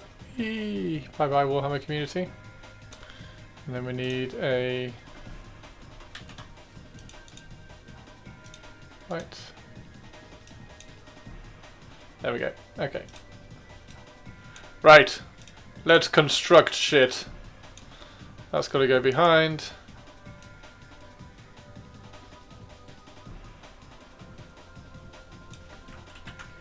See, I don't know how big this is supposed to be. What size base is Be'lakor on? What size base is Be'lakor on? 100mm base. Okay, so he is pretty big. So if we say that's 120, if we say that that's about something like that, it's at least kind of. Oh my god, it's even bigger than I thought it was going to be.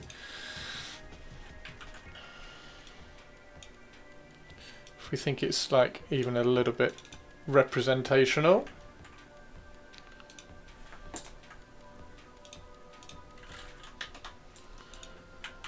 Okay. Isn't the Defiler on a 160? We don't know what the Defiler's on.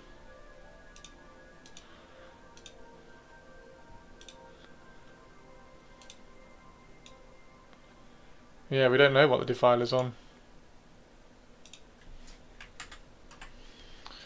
Da -da.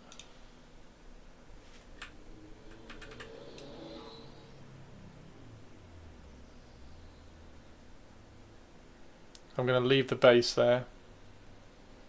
I think the conversation was 120.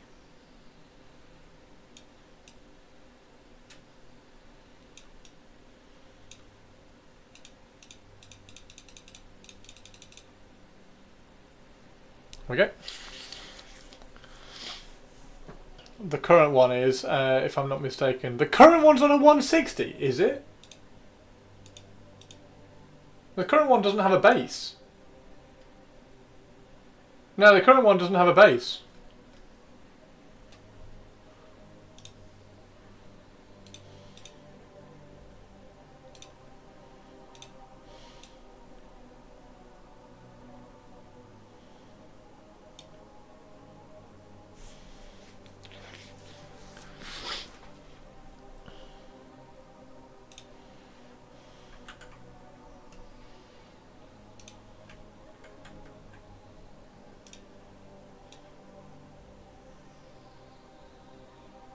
Right, let's clean this up.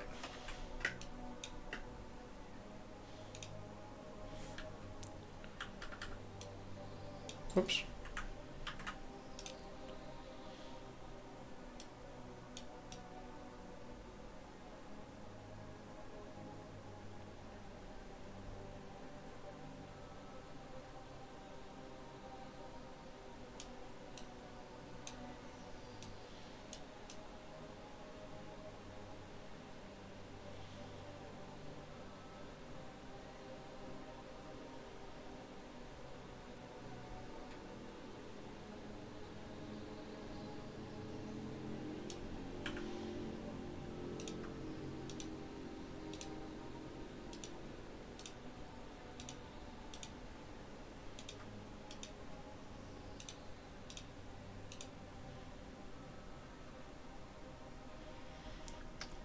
Okay, stick that over there.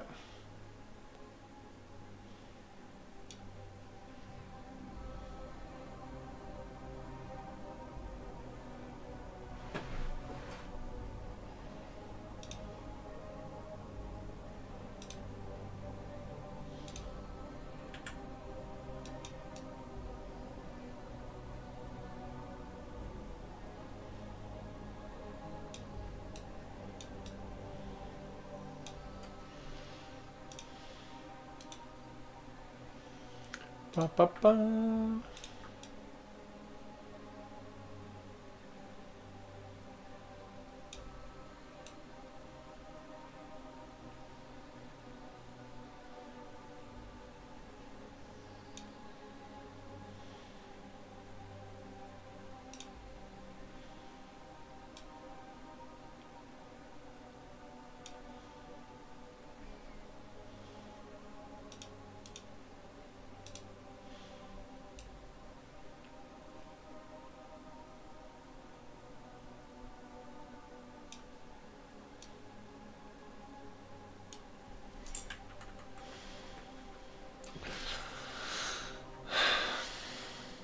What do we reckon? Yes? No?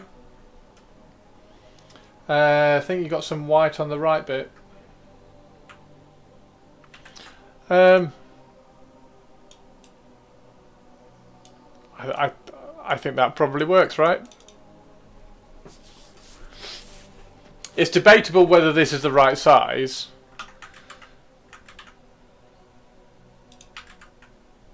Like, if this is a 120mm base down here, look. If that's a 120mm base, and this is a 100mm base, that's about right, but that looks massive. I mean, I suppose Be'lakor is massive anyway. But just imagine that this base is a little bit larger than we think it is. Maybe the wings are a little bit smaller, but even if they're a little bit smaller, it still looks pretty cool, right?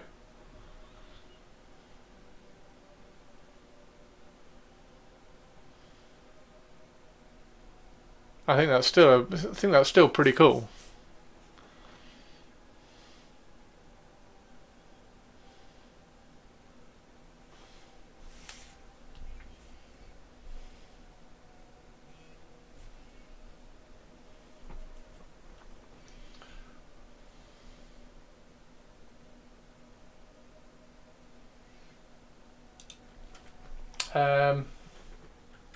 New defiler base size. What's everybody thinking?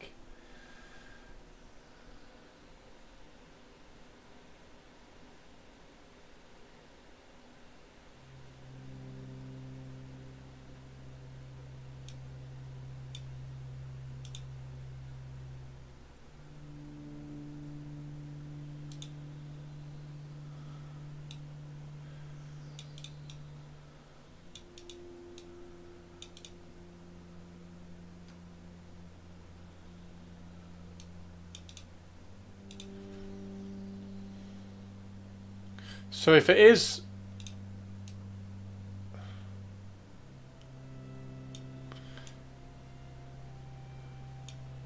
if it is 160, I mean that is huge.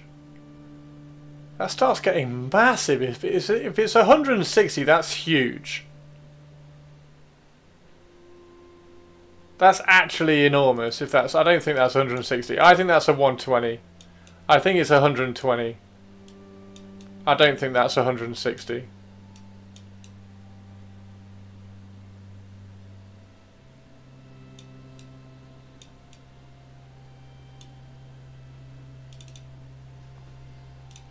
Alright, let's just remove the base while we're at it. Like I say, this isn't like a Photoshop lesson with anybody. But that's pretty cool. Let's do...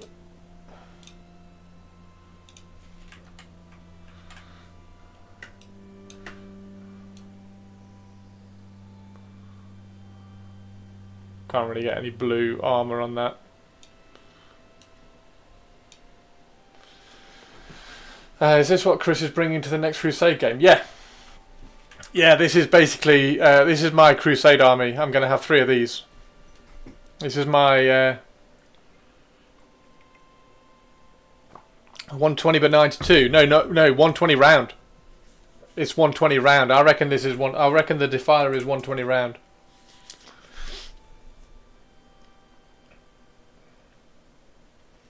The only thing is the scale is a little bit...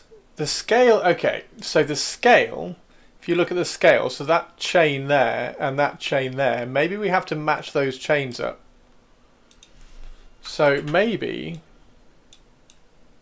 it is that big. There we go. So there's that hook and that hook. So maybe it is that big. I mean, honestly, it still works. I think it still works.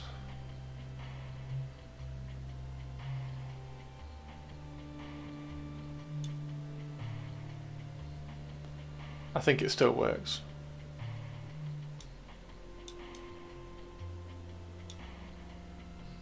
It would be better if they were bigger. Aren't all the bases the same height, so you can measure the base width in units of base height to get exact measurements? I mean, you could do.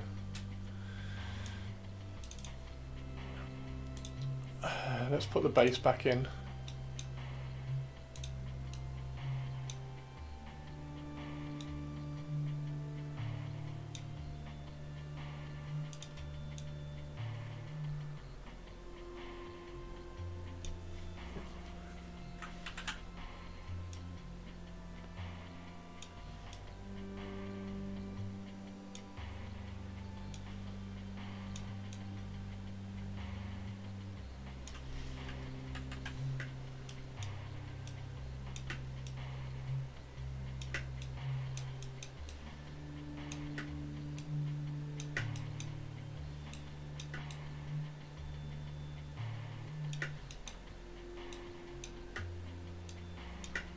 So yeah, maybe it is absolutely massive.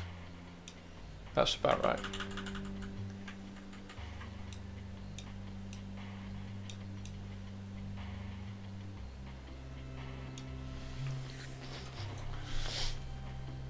That looks about right, doesn't it?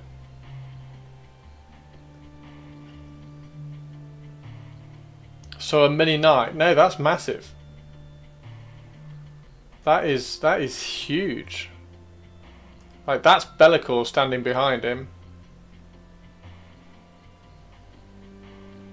So it's as tall as Bellicor. Yeah.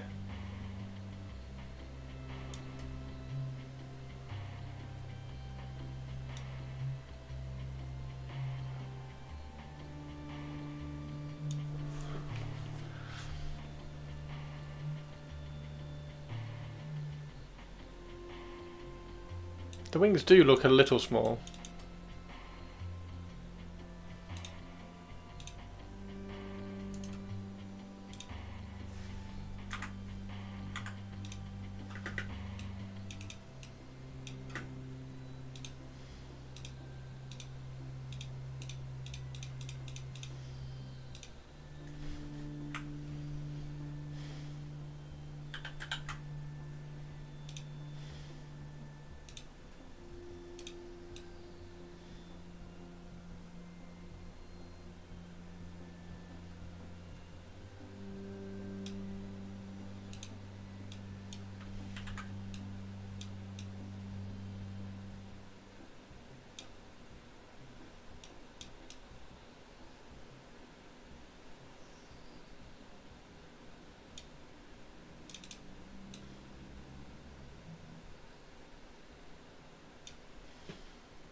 How tall is Bellicor versus a knight?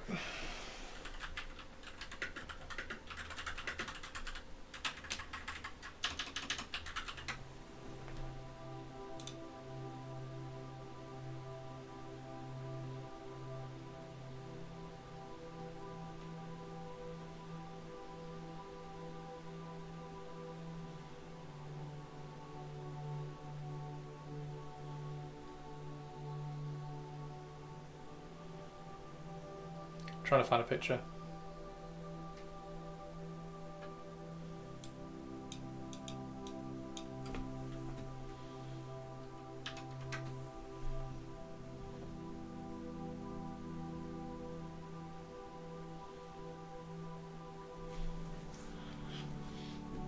Hey, Manaringo.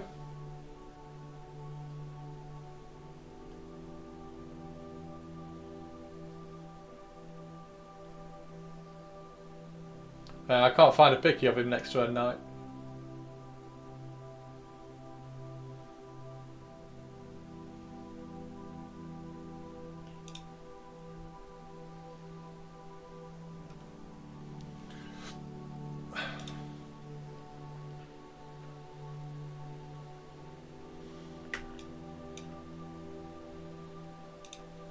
Yes.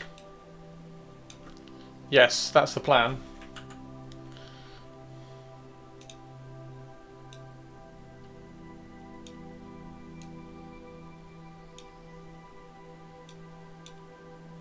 I think that's about right.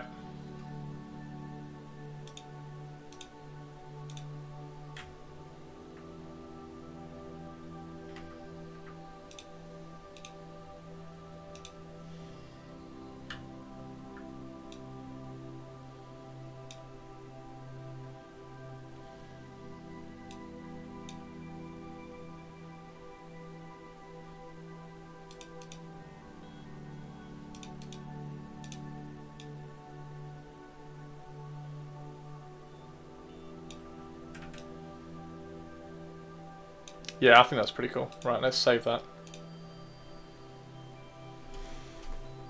Knight Lord's Defiler. Excellent! There we go. I would like a more imp-like look. Itty-bitty wings on the back.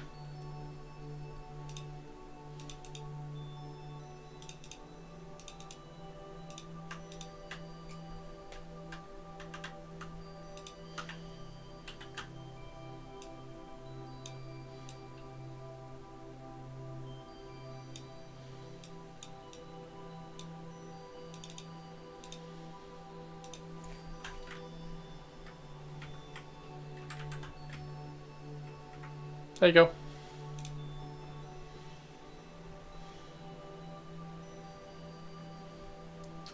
Yeah, it is a bit of an expensive kit bash, isn't it? So it looks like it's painful to get airborne.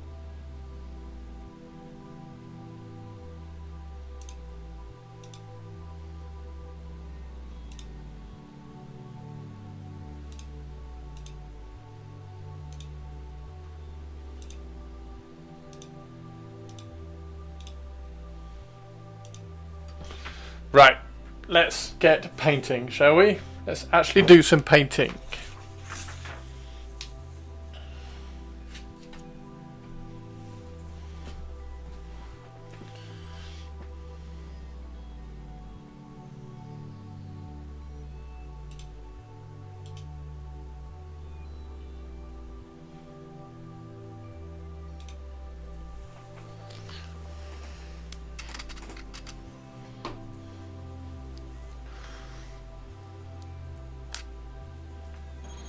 Demonstration of our power.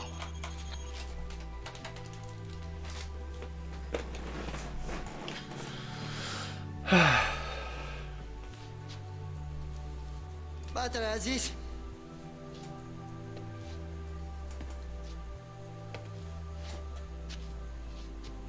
Get another one, you moron. I think I have one in the truck.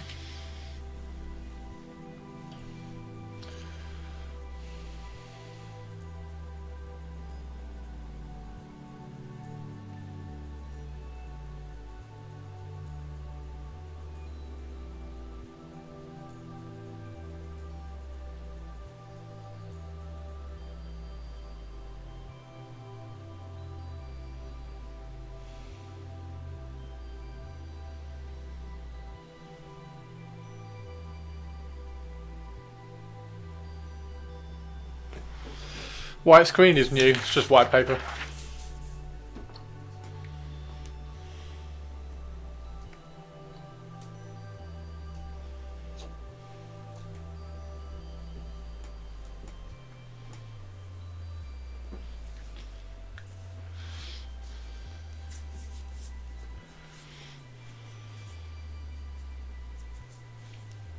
That's just white paper.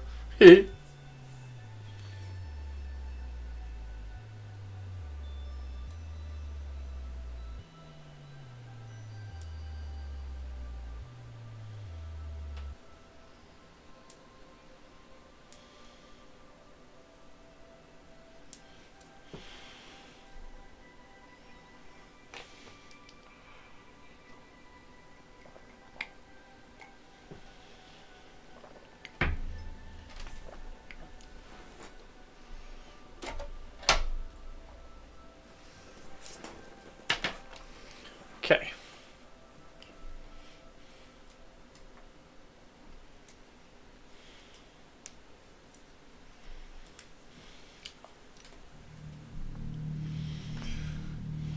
Weird kit bash idea. Of course you can. Of course you can.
A Nurgle Demon Prince that is giant size Man-Thing based. A Nurgle Demon Prince. That'd be cool.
Just give the Demon Prince 3 large red eyes instead of 2, and of course give him the tentacle eyebrows and proboscis nose. I mean, his name is Man-Thing, giant size was the title of the book. All who know fear rot at the Nurgle thing's touch. Giant sized comic, wasn't it?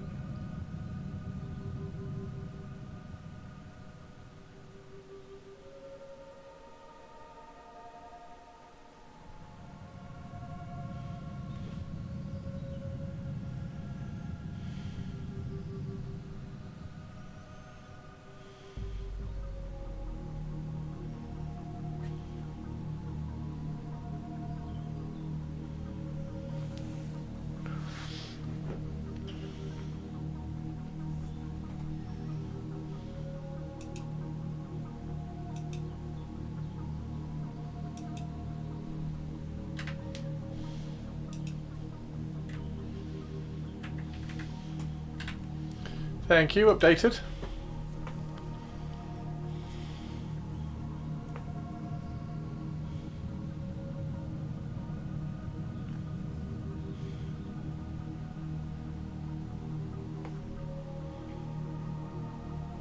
How are you doing, Popsicles?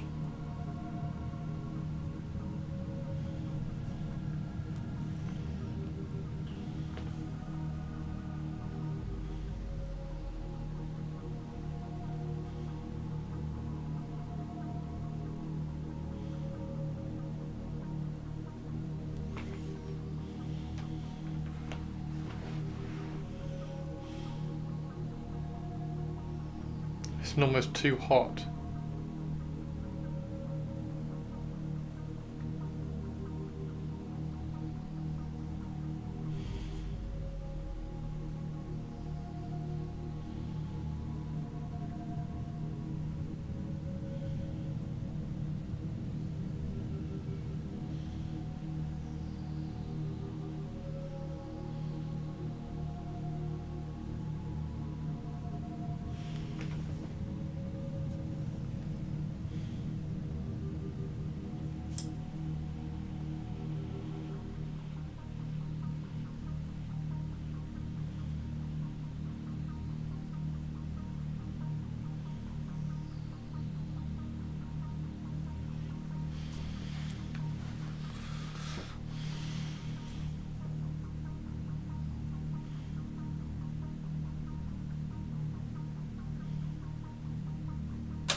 What's everybody's next game that they're playing?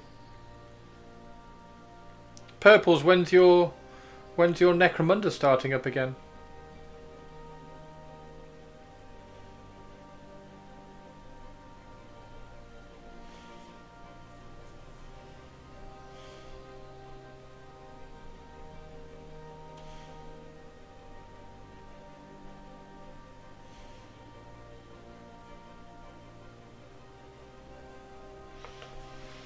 March for your next game?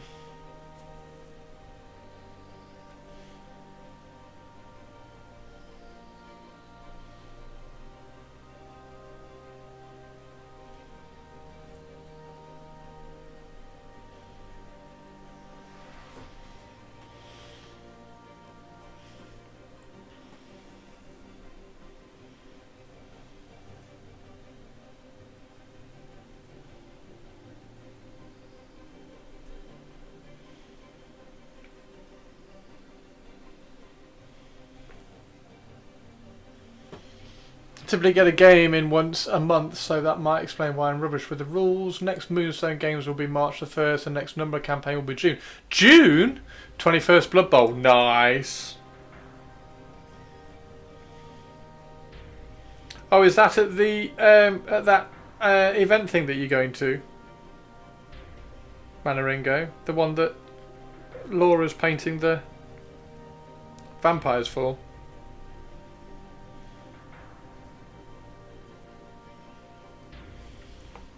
Nice. What? Oh, you're taking the shambling undead, aren't you?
Million Luna will be there. Not sure if Ren is going. Nice.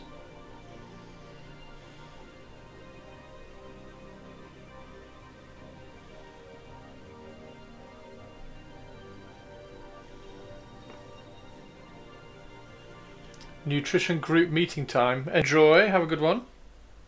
Catch you when you get back.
Purple's on the lurk as well.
What colour blue?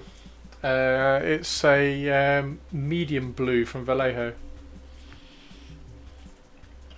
Welcome back, Hannah.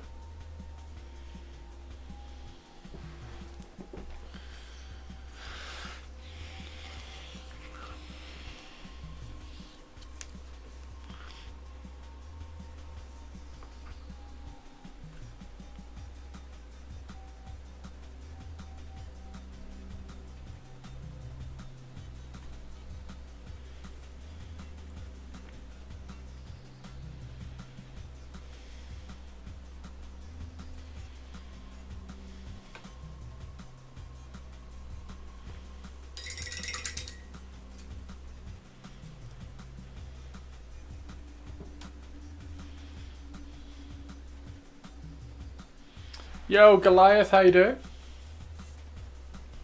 Right, I'm just going to wait for all that to dry off.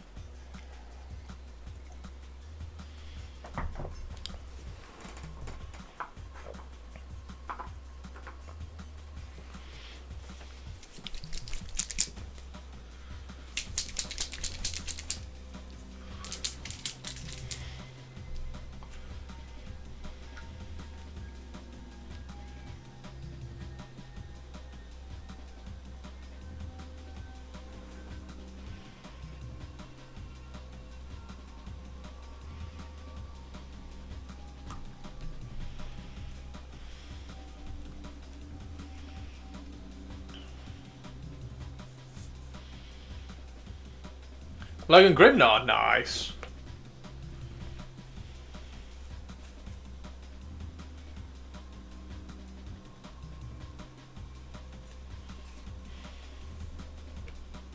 Whoops.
My stone is always so nice.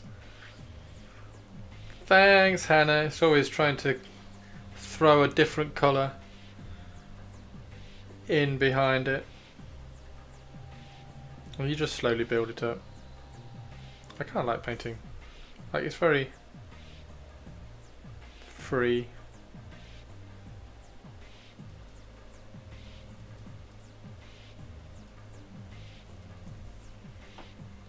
Was there any rocks on Celestine, or was Celestine just skulls? I think she was just skulls, wasn't she?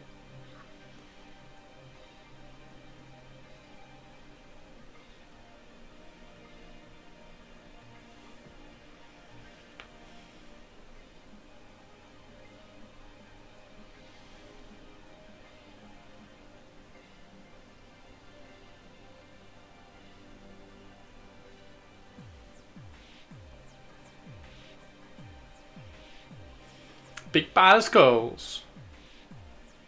We'll do rocks on Rogel Dawn, right? On Rachel Dawn. Raquel Dawn? Raquel Dawn? Rachel Dawn?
The Slayer of Sweaty Chud Demons.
Da, da, da, da. I've got chili tonight. I've got some chili in the slow cooker.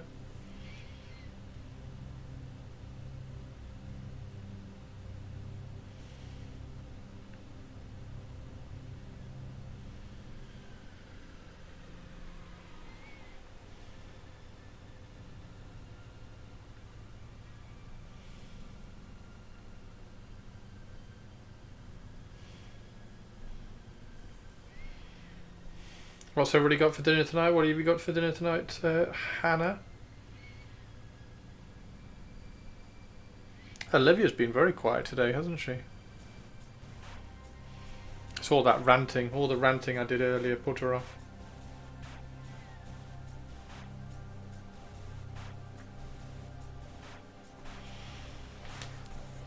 You got chili for lunch?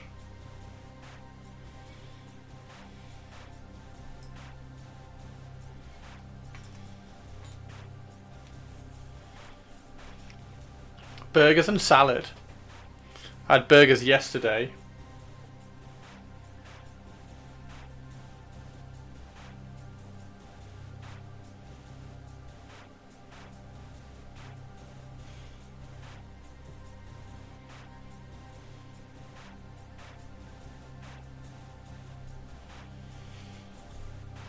Is this dry yet? What do we think? Oh, it is.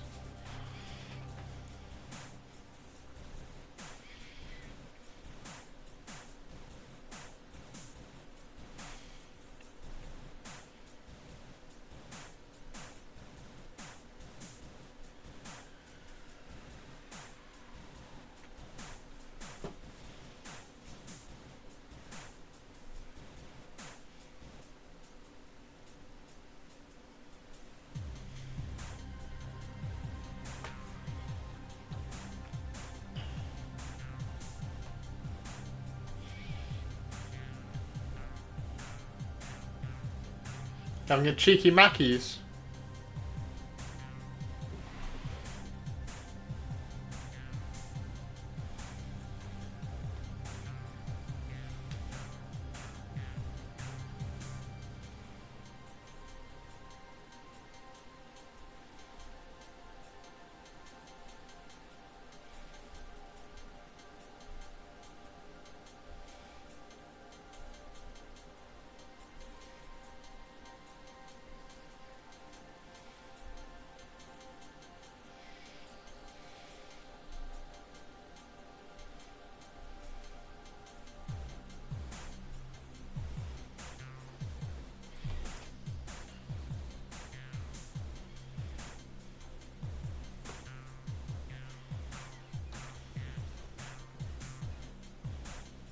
This Cheeky Mac is a strip club.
Why the cheeky?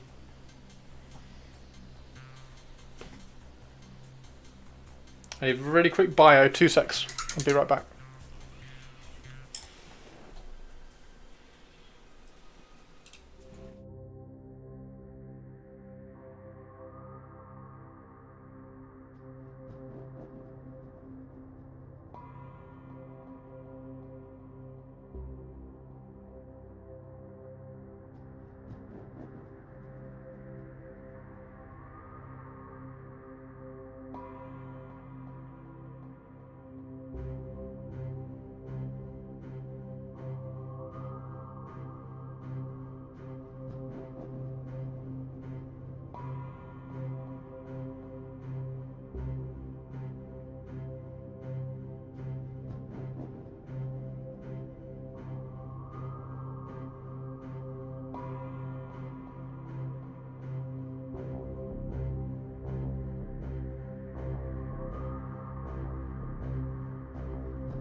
We're back.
Do do do.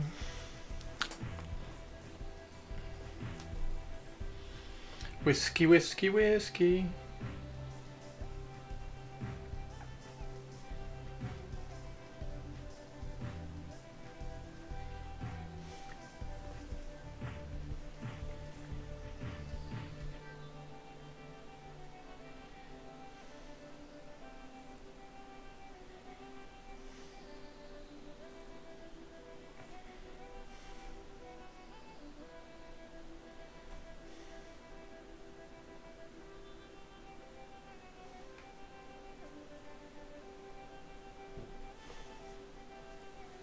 I wonder if there's a map of what different places called McDonald's.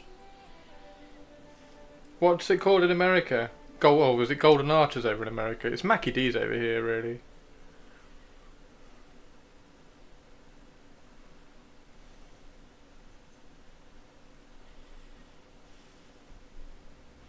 You know what a cheeky Macca's is, don't you? You know what a cheeky Macca's is? Other than just a Mackey's, then yeah. Mickey D's, oh, okay.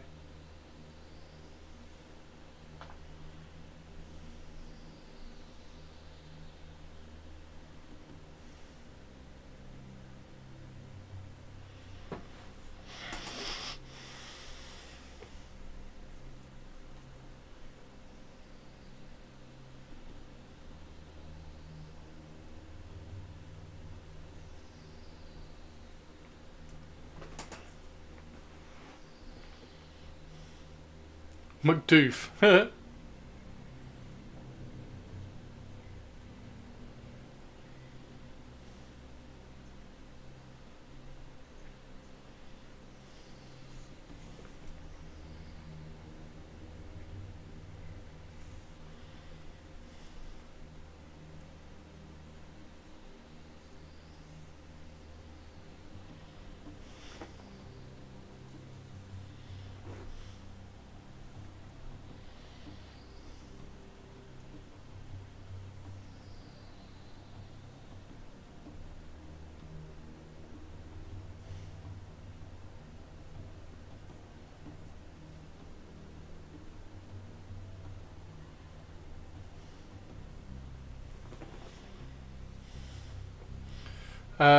I confirm we do call it McDo. A McDo? Purples, when was the last time you had a McDo? McDo or McDo?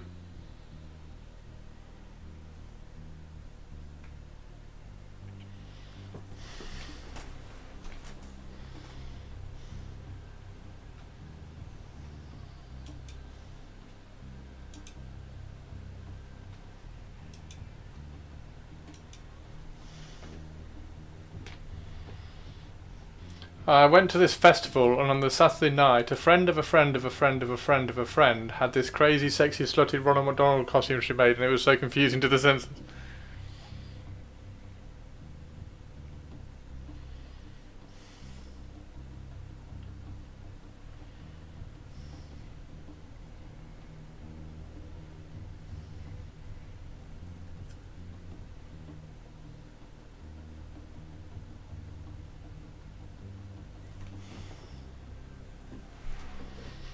Hannah wanted the Madi. Oh, was it Hannah who wanted the Madi? It's very nice. Was Hannah having a McDonald's for dinner? Who had the chili for lunch? Was that Target? Mickey D's is a typical one. That's amazing. All Canadians, or specifically the French Canadians.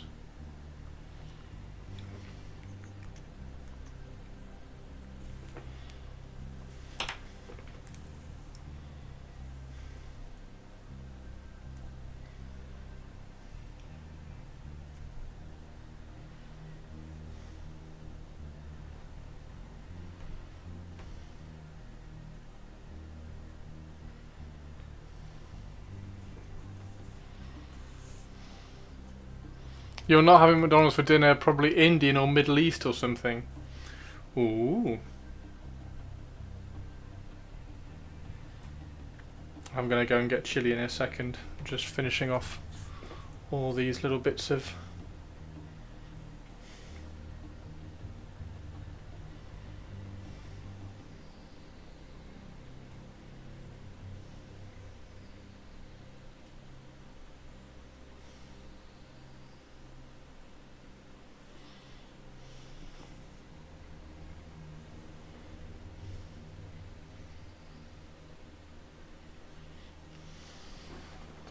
cornbread too. If I try to eat McNuggets, Leaf will literally attack me if I don't give her little pieces. She jumps on me and grovels.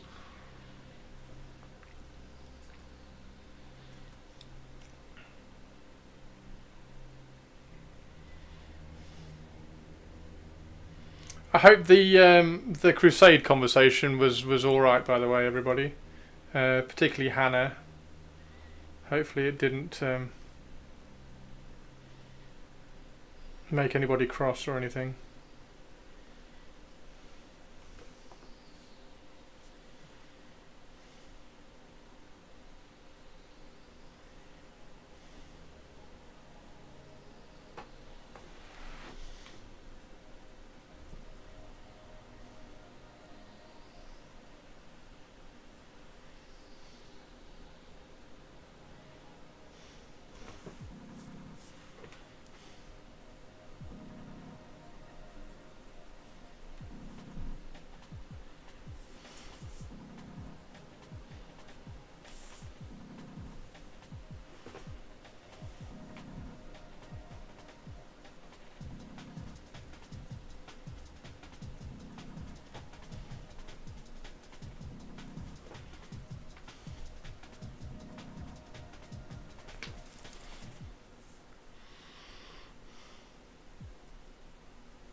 I'm gonna try my best to, like, if we can do one at Stu's, I want to absolutely try my best to do a YouTube thing about it and just highlight like a really cool Crusade thing.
Very cool. Perhaps I should do a demo to get over my knowledge of 40k, but no demos and everything else is filled waitlisted.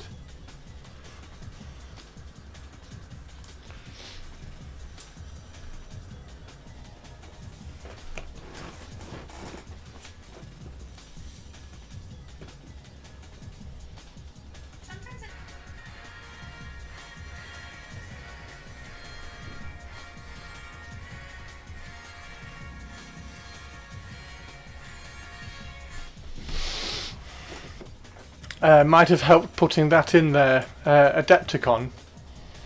Oh, you're going to Adepticon? You're going to do a demo at Adepticon? That'd be cool.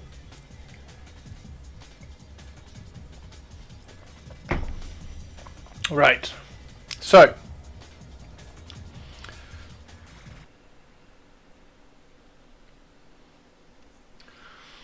I am now. I'm trying to think whether to put sand on or concrete on. I think I'm going to put sand. I think I'm going to put sand on. Shirato, are you in chat? Have you got any preference for basing?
Okay, so once that's on there, I also like to drop some water in just to soak in, like that.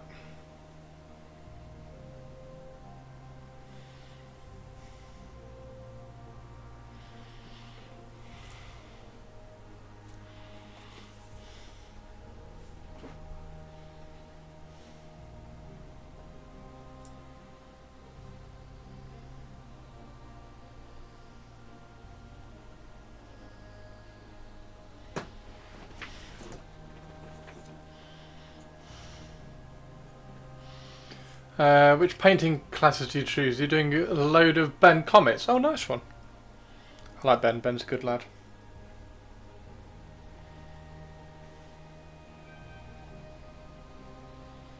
I need to go and do some painting classes at Adepticon at some point.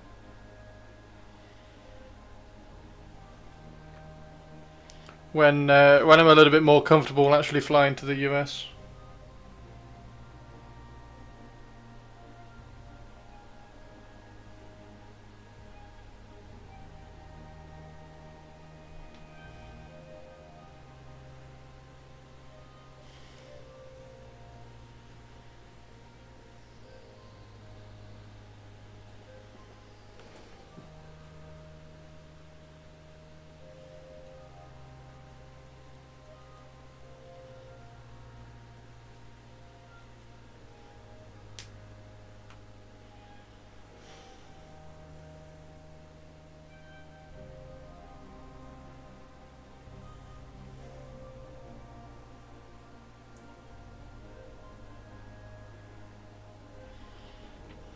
Okay, there's another one.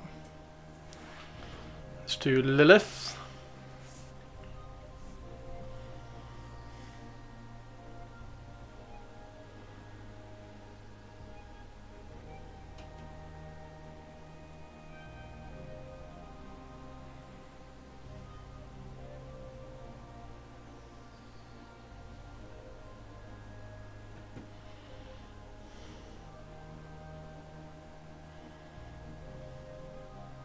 I will 100% let you know when I do go and do some classes at Adepticon. Probably be a class on contrast.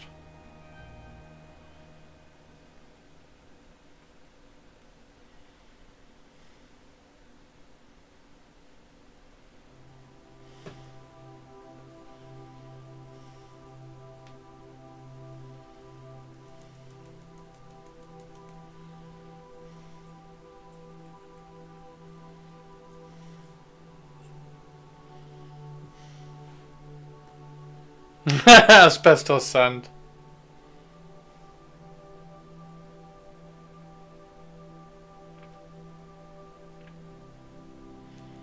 Yeah, that was a bit of a shocking revelation.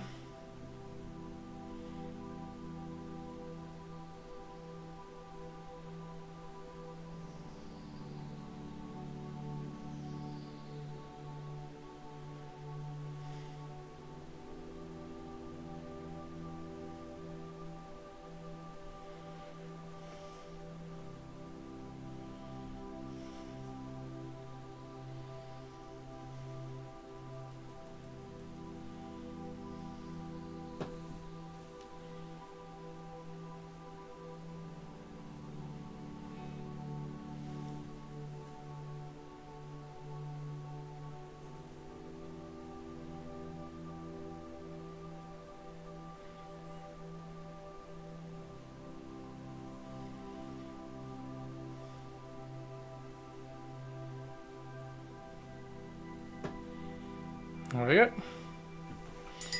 There we go. Sometimes the old way is the best. Stealing sand from a public beach.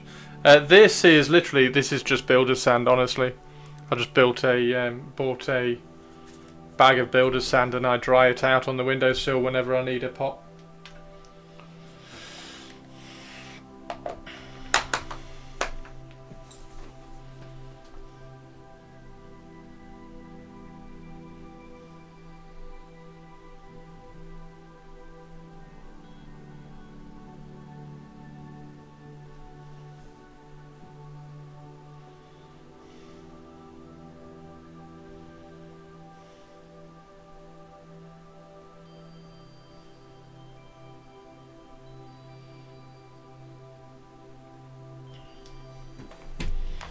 Right. That's all the sand done. So we got the bases.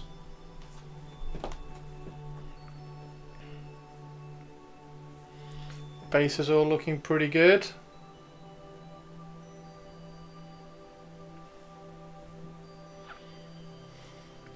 Perfect. Right. Miles Davis, no, not the musician, and Clay Williams. You've got Miles Davis and Clay Williams. You can smuggle small amounts of sand from public beach and your butt crack. You could. You'd have to go there a long time. Very, very often. Awesome. Right, everybody. I am going to go get my chili and finish recording a video for Patreon for Saturday. So I've got to finish that. I also need to start recording another video for Patreon and record 2 more videos for YouTube, so they need to get ready for the weekend as well, so I need to get those done. Yeah, that's the plan for tonight, and then I will probably play a little bit of Ascension, which is basically it's basically a group. I love this. It was a group of people who seem to have stolen all the World of Warcraft files, put them on a server in Kazakhstan or something where there's no copyright, and like 80,000 people are playing WoW on their server. As a bit of a fuck you to Blizzard, which is very funny. So yeah, I've been quite enjoying that. This slightly different rule set as well. So, right, yeah, I'm gonna go and have my chili. I will see you all again tomorrow. What should we paint tomorrow? I'll tell you what. I kind of want to paint a Necron tomorrow. And I might start painting one in like a new, really simple color scheme that I have my mind on.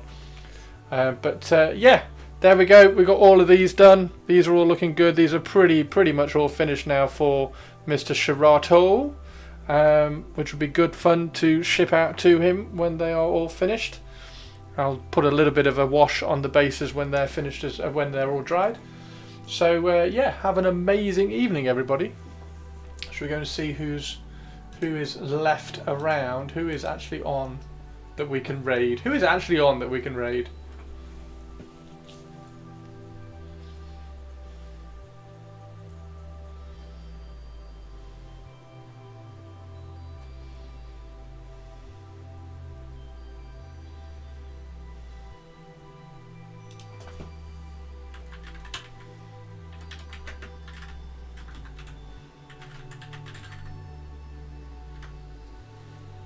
Brilliant.